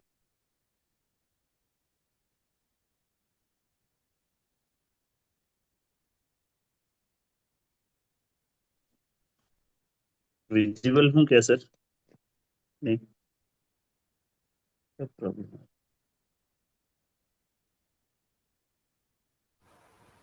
हाँ, am I visible now sir. I think अभी तक आप विजिबल नहीं हैं। Second sir. सर मैं विजिबल हूँ क्या आप। हाँ हाँ, अब विजिबल हैं। आप कैसे हैं और कहाँ से जुड़ रहे हैं। सर मैं अभी वर्तमान में उड़ीसा में हूँ, उड़ीसा से जुड़ रहा हूँ सर। और मैं ठीक हूँ ओके। सर। गुड अच्छा। Evening to all of you sir. Good evening. Comfortable है? कुछ पानी वगैरह हाँ सर। पीने की आवश्यकता? नहीं सर, ठीक है। क्योंकि आप तो अभी तैयार ठीक नहीं है होंगे, आप सोच रहे होंगे आपके सामने दूसरे संतोष जी में भी आएंगे, आज आपको अचानक से आना पड़ा। नहीं सर, मैं ठीक हूँ, कोई दिक्कत नहीं। ओके, ठीक है। तो एक अपना संक्षिप्त परिचय बता दीजिए। सर, मैं अपना मैट्रिकुलेशंस झारखंड एकेडमिक काउंसिल बोर्ड से किया है 2009 में। एंड उसके बाद सर मैंने अपना इंटरमीडिएट की परीक्षा एसएसपी यादव कॉलेज कटोरिया, जो कि बांका डिस्ट्रिक्ट में है, वहां से किया है। और अपना ग्रेजुएशन सर मैंने आईआईटी बीएचयू वाराणसी से 2016 में सिरामिक इंजीनियरिंग से किया है। और उसके बाद सर मैंने अपना 2 साल प्राइवेट में जॉब किया as a management trainee, and उसके बाद में एज अ असिस्टेंट मैनेजर काम किया 1 साल। उसके बाद सर अभी वर्तमान में मैं डिविजनल अकाउंटेंट पोस्ट पे उड़ीसा कैडर में controller and auditor general of India के अंतर्गत काम कर रहा हूँ। और मेरी हॉबी है सर हिंदी कविता लिखना। ओके। आप आईआईटी बीएचयू से आपने पढ़ाई की, फिर आप डिविजनल अकाउंटेंट के रूप में अभी पदस्थापित हैं। और ये कैग के अंदर आता है? यस सर, टेक अच्छा। के अंदर। कैग के फंक्शंस थोड़े बता दीजिए। सर सीएजी जो है वो एक संवैधानिक संस्था है, जो आर्टिकल 148 के अंतर्गत आता है, पार्ट 5 ऑफ द कॉन्स्टिट्यूशन में। ये मेजरली सर भारत सरकार के और स्टेट गवर्नमेंट्स के अकाउंट्स को ऑडिट करने का काम करता है।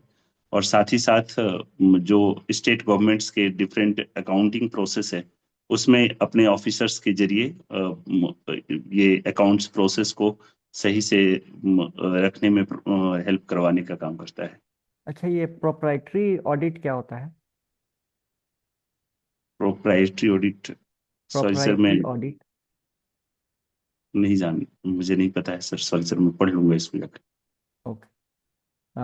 आप कैग बीच में बहुत ज़्यादा फेमस हो गया था, तो क्या वो एक पर्सन की पर्सनल चाहत थी, या फिर ये इंस्टीट्यूशन उस समय मतलब नोशनल लॉस ये सब को आप कैसे देखते हैं?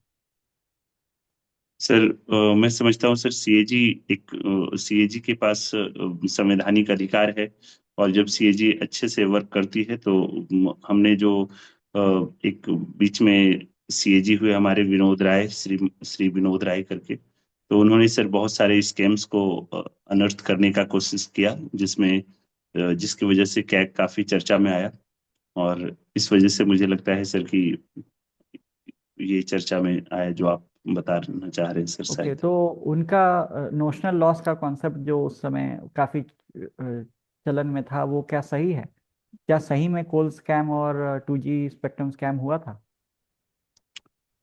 सर कोल स्कैम एक्चुअली में 2G स्पेक्ट्रम का जहां तक बात है सर, वो एक्चुअली ऑक्शन जो हुआ था, वो एज पर द वो उसको स्कैम के तरह से कहना तो सही नहीं होगा सर, क्योंकि उसमें ऑक्शंस का प्रॉपर शायद प्रोसेस लेकिन फॉलो नहीं हुआ। न्यूज़पेपर में तो उस समय स्कैम वर्ड ही यूज़ हो रहा था। क्या वो कैग ने, सीएजी ने अच्छे से कन्वे नहीं किया था क्या, या फिर क्या हुआ था उस समय? सर सीएजी ने अच्छे से कन्वे किया था, पर जो मीडिया है वो उसको दूसरी तरह से शायद दिखाई, जिसकी वजह से ये नोशनल ये आया है सर। ओके, ये नोशनल लॉस का कॉन्सेप्ट यूज़ करना कितना ठीक है, क्योंकि वो लॉस हुआ भी नहीं है और आपने पहले ही बता दिया कि ये लॉस होता, तो ये कितना सही है? सर सीएजी जब ऑडिट करती है किसी भी चीज को, तो वो अ, एक जो ऑलरेडी, वैसे सीएजी का वर्क सर पोस्टमार्टम टाइप से होता है।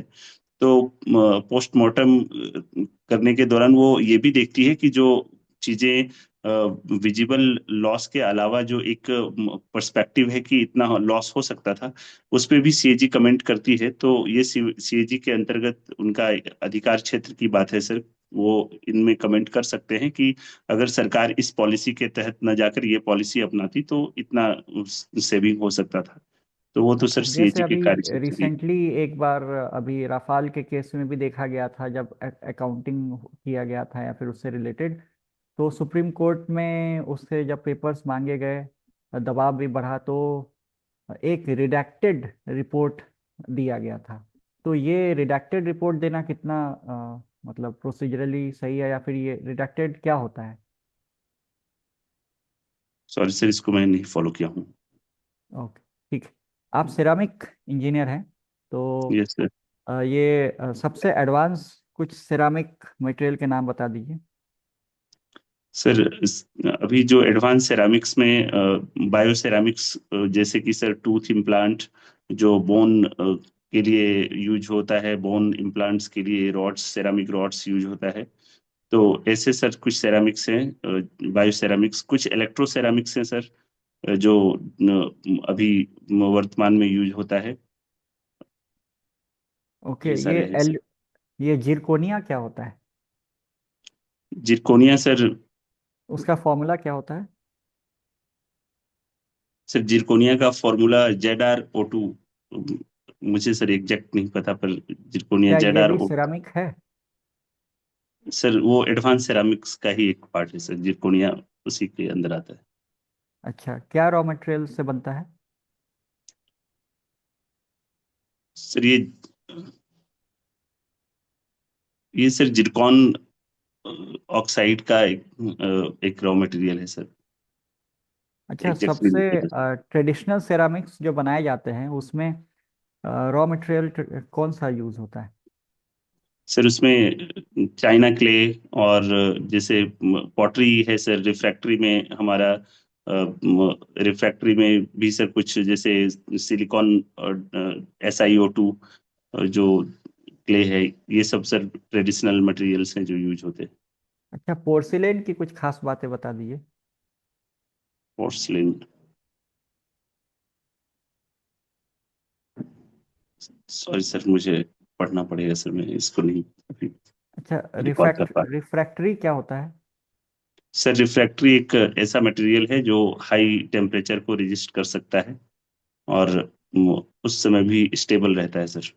तो रिफ्रैक्टरी का सर यूज होता है कि जैसे स्टील इंडस्ट्री में इस मेल्टिंग के दौरान।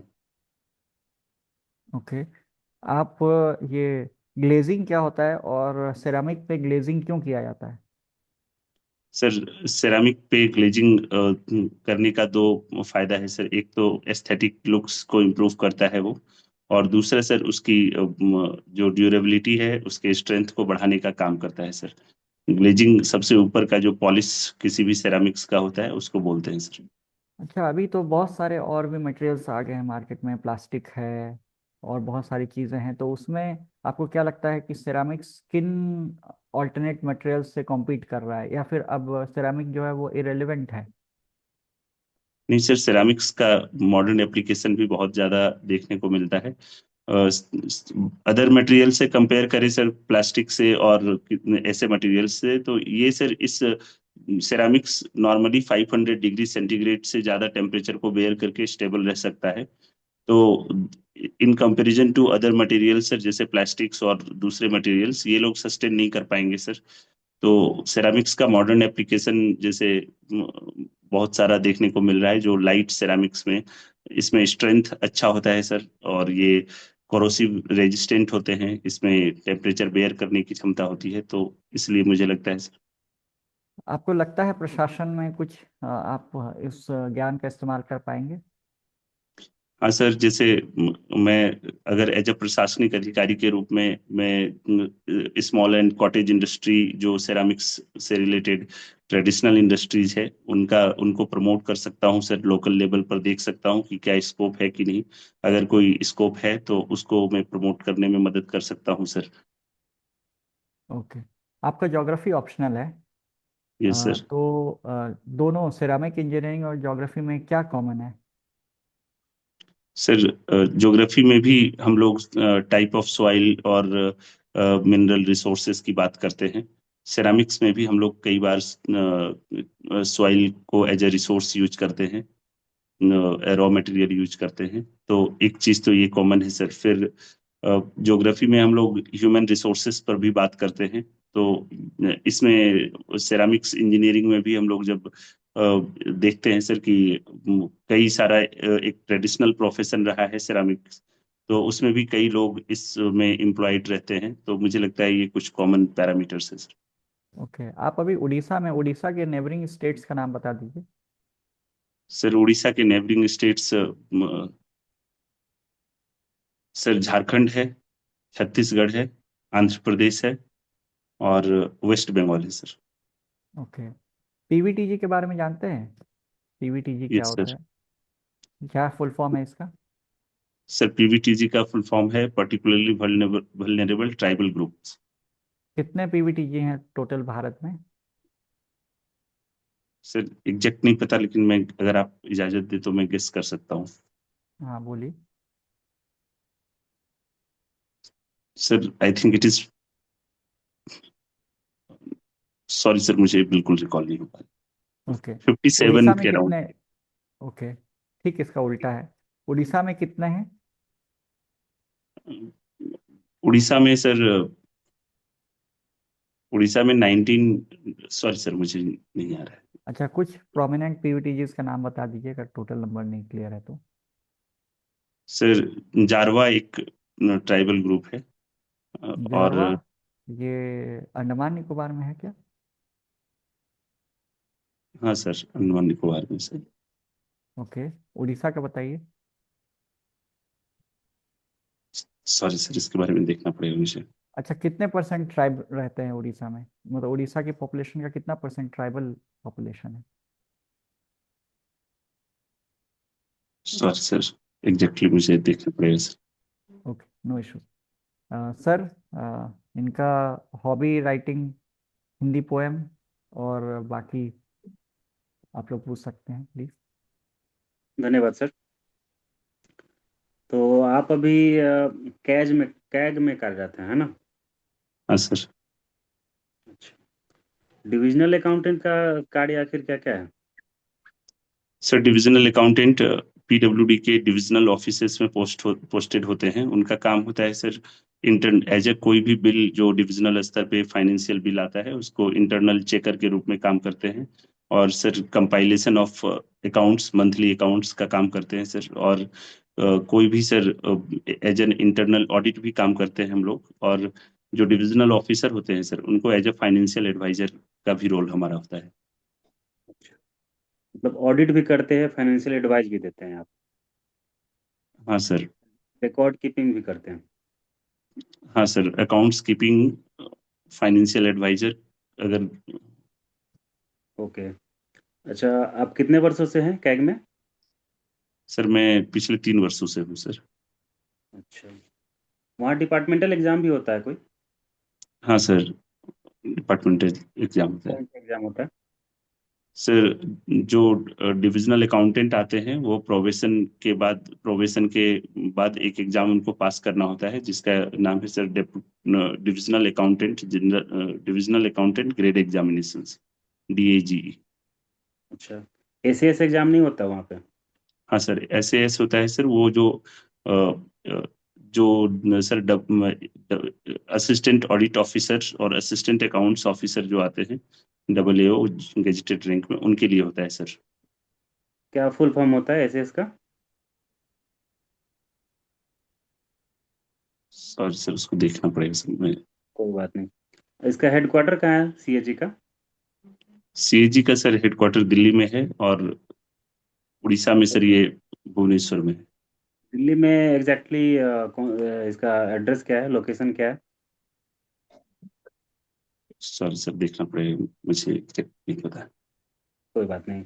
दीनदयाल उपाध्याय मार्ग है दिल्ली में। दीनदयाल उपाध्याय, हाँ सर।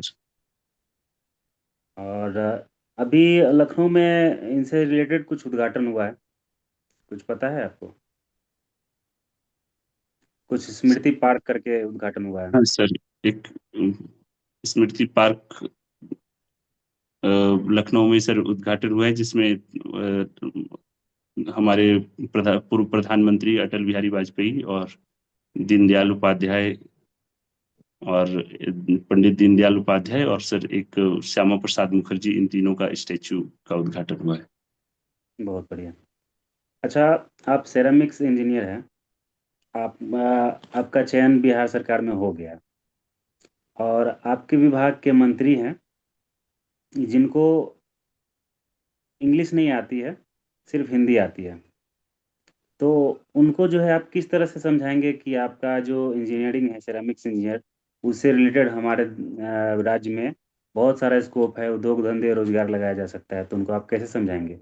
सेरामिक्स इंजीनियर क्या हो, इंजीनियरिंग में होता क्या है, ये सब कैसे समझाएंगे?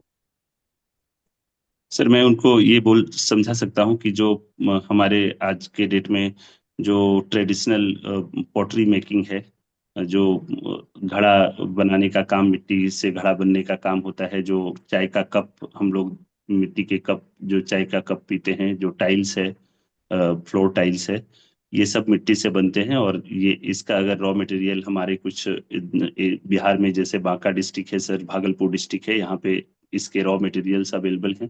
तो अगर हम लोग ऐसे कॉटेज इंडस्ट्री को प्रमोट करें तो हमारा रोजगार का भी सृजन होगा और साथ साथ बिहार को रेवेन्यू भी आएगा। बहुत बढ़िया। अच्छा, ग्लोबल वार्मिंग के बारे में जानते हैं? हाँ सर, ग्लोबल वार्मिंग और ग्लोबल कूलिंग क्या है? ग्लोबल, सर मुझे इसके बारे में कोई पढ़ा बात नहीं। नहीं। आप कविता लिखने के शौकीन हैं? यस सर, पढ़ते भी हैं? पढ़ता हूँ सर, पर कम पढ़ता हूँ सर, मैं लिखता हूँ जब भी मन होता है।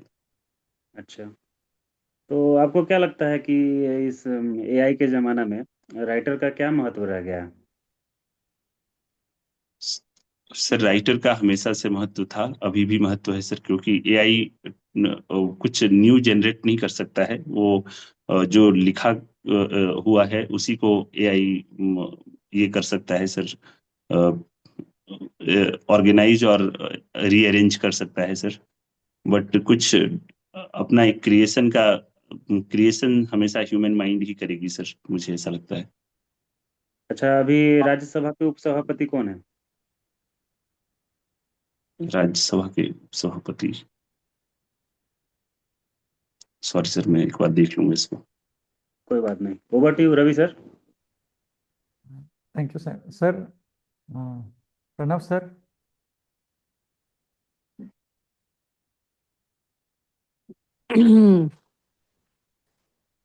कविता आप लिखते हैं सर, तो बताइए कौन अभी आपके फेवरेट कवि है आधुनिक काल में, अभी वर्तमान में देखा जाए तो? सर वर्तमान में मुझे कुमार विश्वास सर अच्छे लगते हैं, वो उनको कभी कभी सुनता हूँ सर मैं। उनका बहुत फेमस कविता है, 2 लाइन सुनाइए पंक्ति। सर उनका एक बहुत फेमस कविता है, कोई दीवाना कहता है कोई पागल समझता है। हम्म, मगर धरती की बेचैनी को सर बादल समझता है। समझता। चलिए बहुत अच्छा। क्या लगता है कि जो आधुनिक काव्य है उसमें कुछ अंग्रेजी के शब्द डाल दिए जाते हैं, उर्दू शब्द रहता है, तत्सम शब्द रहता है, सबको मिक्स करके इससे क्या होता है कि युवाओं को आकर्षित करने के लिए ये कविताएं लिखी जा रही है, ऐसा माना जाता है। तो ये सही है? सर भाषा का चयन जो है वो समय समय के साथ बदलता है। प्राचीन काल से अभी तक हम लोग देखे हैं कि सर जिस तरह से जनरेशन एक्सेप्ट करती है चीजों को, तो अभी के वर्तमान में कुछ इंग्लिश शब्द का यूज करके कविताओं को बनाना ये एक्सेप्टेबल है सर, और होना चाहिए, जिससे कि मेन है सर मैसेज पहुंचना चाहिए। तो अगर हम पुरानी भाषाओं को यूज करेंगे तो शायद लोग बहुत ज्यादा नहीं जुड़ पाएंगे, तो कुछ हद तक अलाउड होना चाहिए सर। दिनकर की 1-2 रचनाएं बता दीजिए आप। दिनकर की एक रचना सबसे फेमस सर रश्मि रथी है। और अ, चलिए, कुरुक्षेत्र है। कुरुक्षेत्र है सर। भय बिनु होए न प्रीत, यस सर। क्या है? सर उन्होंने ये बताने की कोशिश की है कि फोर्स का अपना एक इम्पोर्टेंस होता है। किन्होंने बताने की कोशिश की? सर मैं पढ़ा नहीं हूँ, लेकिन इस शब्द का मतलब यही है सर कि अरे तो फोर्स। कविता लेखन है तो आपको तो जानकारी होना चाहिए, बहुत ही प्रसिद्ध कविता है, राम की शक्ति पूजा। राम की शक्ति पूजा। हम्म, चलिए बहुत अच्छा। कविता का मर्म यही है कि आपको जो श्रोता है उसको उसके जो उद्देश्य है उसके बारे में बताएं, यही माना जाता है ना। Yes sir. अभी अरावली जो है बहुत चर्चा में रहा, क्या यस सर। कारण था?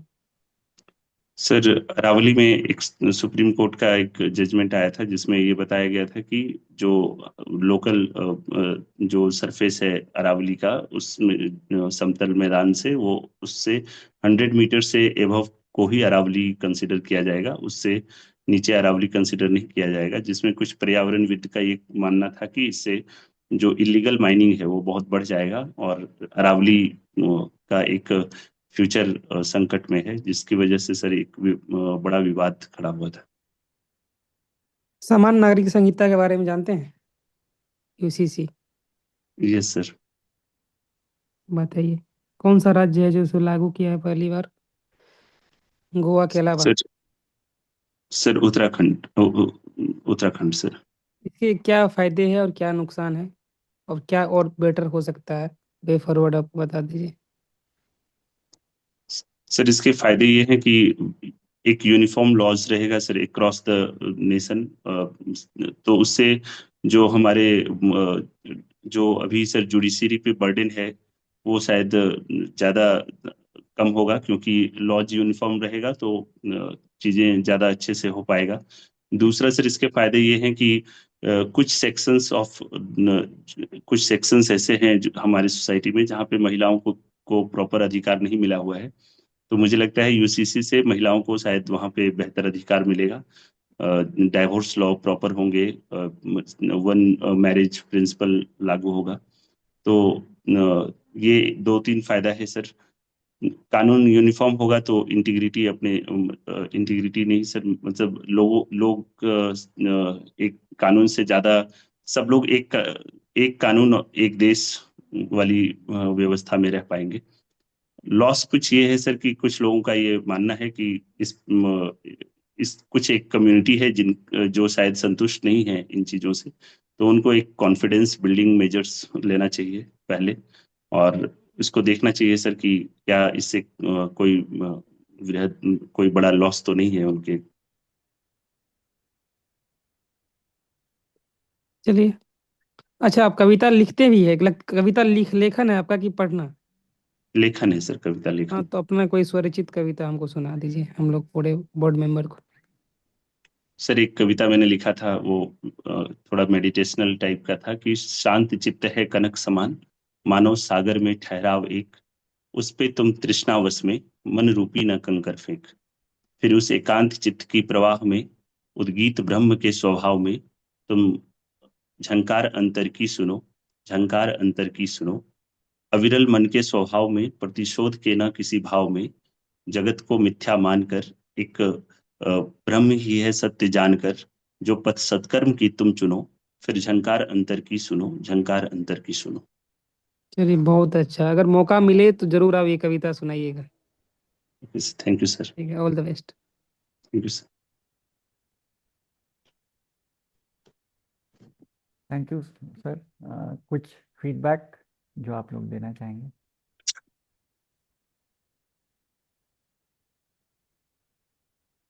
संतोष जी, यस सर। इंटरव्यू अच्छा है आपका, मतलब ज्ञान का कोई कमी नहीं लग रहा है। बस थोड़ा सा सेंटेंस में थोड़ा सा फ्लुएंसी का कमी है, हो सकता है आप जिस कमरे में हो लोग आ जा रहे हैं, मिरर में दिख भी रहा था, उसके कारण भी हो सकता है डिस्टर्ब हुए हो आप। और डिपार्टमेंट से जुड़ा हुआ तैयार कर लीजिएगा कि एक लंबा समय हो गया है। हाँ सर। मैंने एड्रेस इसलिए पूछा था कि वो जब मेरा सर इंटरव्यू था 64वीं में, मैं अभी भी डिफेंस अकाउंट में ही हूँ। अच्छा सर। तो उन मार्क भी पूछा गया था, और उन मार्क से भी क्वेश्चन निकले थे। जैसे मेरे डिपार्टमेंट का हेडक्वार्टर है दिल्ली में। दिल्ली में हम्म। उलान बटार रोड है। तो हाँ उलान सर। बटार क्या है? मंगोलिया की राजधानी है, यहाँ से शुरू हुआ क्वेश्चन। फिर हाँ। मंगोलिया कहाँ पे है, मंगोलिया का लोकेशन कहाँ है, मंगोलिया का थोड़ा इतिहास बताइए। और डिपार्टमेंट से अच्छा खासा क्वेश्चन पूछा जाता है। हमें पता नहीं हाँ होता सर। है कि वो क्या पूछेंगे, उनको बहुत जानकारी होती है। ठीक हाँ है ना। सर। तो डिपार्टमेंट में थोड़ा सा पकड़ बना लीजिएगा। हम्म, और जब भी ये ध्यान रखिएगा कि अगर बोर्ड मेंबर आपको कुछ अगर बताते हैं, तो हाँ अगर सर। आपने नहीं बताया, बोर्ड मेंबर ने बताया, तो आप उनको धन्यवाद जरूर दीजिएगा, ग्रीटिंग जरूर हाँ सर। कीजिएगा। हाँ ठीक सर। है ना। और अभी जो सर ने पूछा, भय बिन हो होए न प्रीति, तो काफी ये फेमस, तो अभी दोहा जो है फेमस हो गया, रामचरितमानस का है। हाँ अभी ऑपरेशन सिंदूर के दौरान जो है एक हमारे बिहार के ही हैं, लेफ्टिनेंट हाँ सर। कर्नल पोस्ट पे हैं शायद, उन्होंने ये प्रेस ब्रीफिंग में ये बोली बोली भी थी कविता। हाँ सर। तो ये आप कविता लेखन में विश्वास रखते हैं, मतलब आपका हॉबी है, तो थोड़ा सा इन सब चीज़ों पे देखिएगा। बाकी सही है, आपका नॉलेज के लेवल पे तो कोई कमी नहीं है। प्रैक्टिस करना है, और भी ज़्यादा बोलते रहना है, बोलने का प्रैक्टिस करना है। All the best. Thank you sir. Pranav sir. नहीं, बहुत अच्छा है। इनको क्या बताने की आवश्यकता है, ऑलरेडी क्वालिफाइड है, इतने अच्छे वेल क्वालिफाइड है, हो जाएगा। ओके, ठीक है।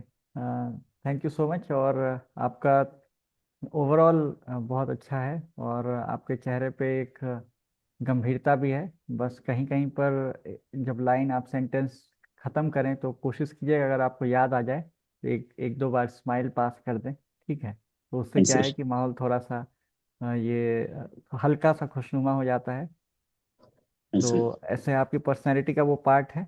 बट जैसे एक होता है कि आप हाँ सर।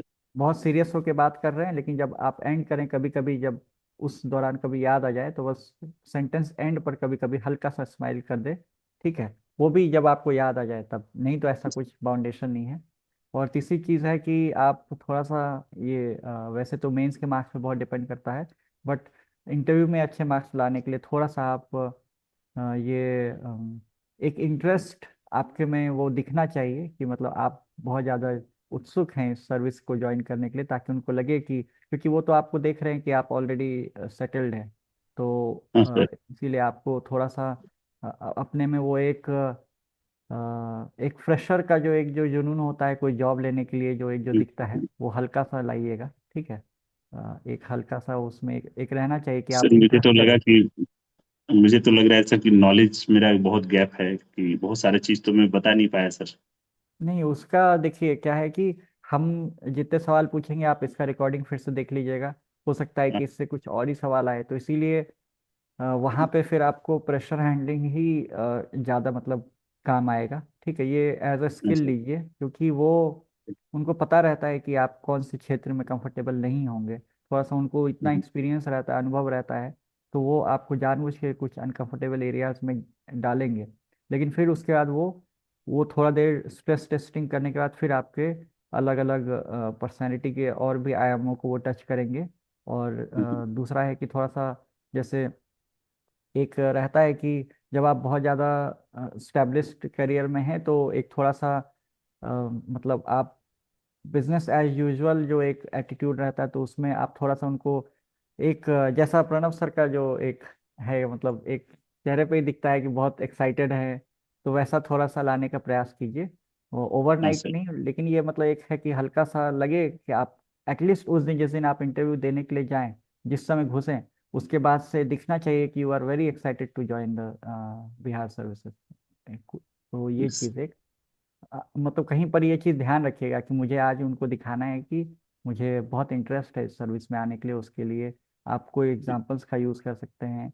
क्यों बिहार आपको अपील करता है, क्यों उड़ीसा से बिहार आना चाहते हैं, बहुत सारे जो चीज़ें हैं उस पर आप थोड़ा बहुत वर्क कीजिए। क्योंकि पहले भी इंटरव्यूज़ में मैंने देखा है कि जो ऑलरेडी जॉब में रहते हैं उनका थोड़ा सा मतलब बहुत इंटरव्यू जो है वो बहुत स्लो हो जाता है, मतलब उनका मतलब इतना वो आराम से बात करते हैं कि फिर उसके बाद इंटरव्यू बोर्ड जो है वो बिल्कुल स्लो हो जाता है आपके टेम्पो को मैच करने में। तो कई बार तो आपको वो खींचेंगे भी कि थोड़ा सा आपको फास्ट करवाएंगे, तो फिर थोड़ा हाँ सा हाँ। उनके साथ फिर प्ले अलोंग कीजिएगा। ठीक है, थैंक ओके, ठीक है, थैंक यू सो मच।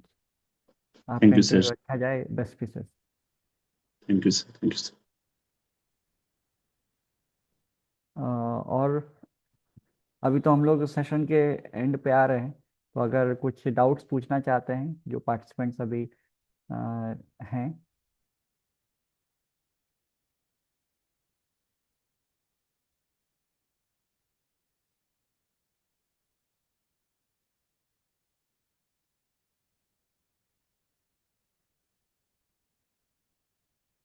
अस, असलम, आपको कोई डाउट है? नो। ओके।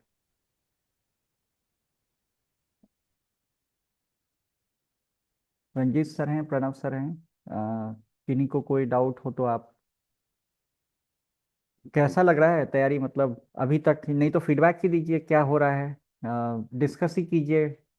डाउट नहीं भी है तो कुछ ऐसा आप क्या थिंकिंग अलाउड, क्या सोच रहे हैं उसी के बारे में चर्चा कर लीजिए, और लोगों को भी लगेगा कि हाँ वो भी उसी नाव में सवार है जिसमें आप हैं।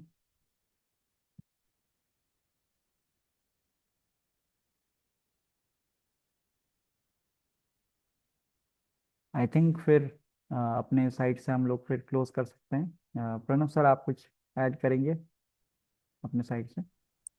नहीं सर, सब अच्छा तैयारी कर ही रहे हैं, लगातार आप गाइडेंस दे ही रहे हैं सर। बाकी कंटिन्यू रहे, हम देख रहे हैं धीरे धीरे पार्टिसिपेंट कम होते जा रहे हैं। ओके। हमको लग रहा है तो थोड़ा सा ग्रुप में एक मैसेज जाना चाहिए कि है सर। बाकी ठीक है ठीक सर, है। जितना भी जुड़ रहे हैं बहुत अच्छा ही परफॉर्मेंस हम्म। रहा है, और आशा करते हैं अच्छा रिजल्ट रहेगा हाँ। सर। रंजीत सर? नहीं सर, बढ़िया है। और बच्चे उत्सुक होकर पूछते भी हैं। मैं तो पहले ही सेशन में जुड़ गया था। और हम्म। अच्छे से डिस्कशन भी कर रहे हैं, अच्छे से चर्चा भी चल रहा है। लेकिन ओके। हाँ, मॉक में पार्टिसिपेट करने के लिए बोलिए सब लोग को, ताकि अपना जो है, हाँ, क्योंकि बोलने का एक्चुअली प्रैक्टिस सब होना भी लोग, जरूरी है। जानते तो सब लोग हाँ हैं, इसमें तो कोई बिल्कुल। डाउट नहीं है, लेकिन हम्म। प्रैक्टिस होना भी जरूरी है। हाँ, क्योंकि अभी तो ये एक मॉक हुआ है तो हम लोग सभी आयामों को थोड़ी टच कर किए हैं। बहुत सारे आयाम छूट जाते हैं। तो उस बिल्कुल। तरह से जो है नेक्स्ट मॉक में जो है वो सब जितना भी हो सकता है उतना हम लोग कोशिश करेंगे। हाँ बिल्कुल, जैसे आज भी ज्योति कुमारी ने लास्ट आधे घंटे पहले मैसेज किया था कि वो आज अनअवेलेबल है। तो इस तरीके से होता है, कभी कभी लास्ट मोमेंट पे अनअवेलेबल हो जाते हैं। और ये करंट अफेयर डिस्कशन में स्टार्टिंग में पार्टिसिपेशन उस समय हाई रहता है, करीब आई थिंक आज भी ये जुड़े थे। बाकी बिल्कुल हम लोग ग्रुप में थोड़ा बहुत चर्चा कर लेंगे कि और इसको कैसे प्रणव सर ने जैसा बताया उसको और कैसे इसको हम लोग पार्टिसिपेशन को बढ़ाएं, और बाकी क्वेश्चंस वगैरह करते रहिए। और बेस्ट विशेस, कल फिर से मिलते हैं। Good night. Okay sir, thank you. Best wishes to all all of you. Thank you. Bye. Thank you sir. Thank you sir. Thank you so much sir.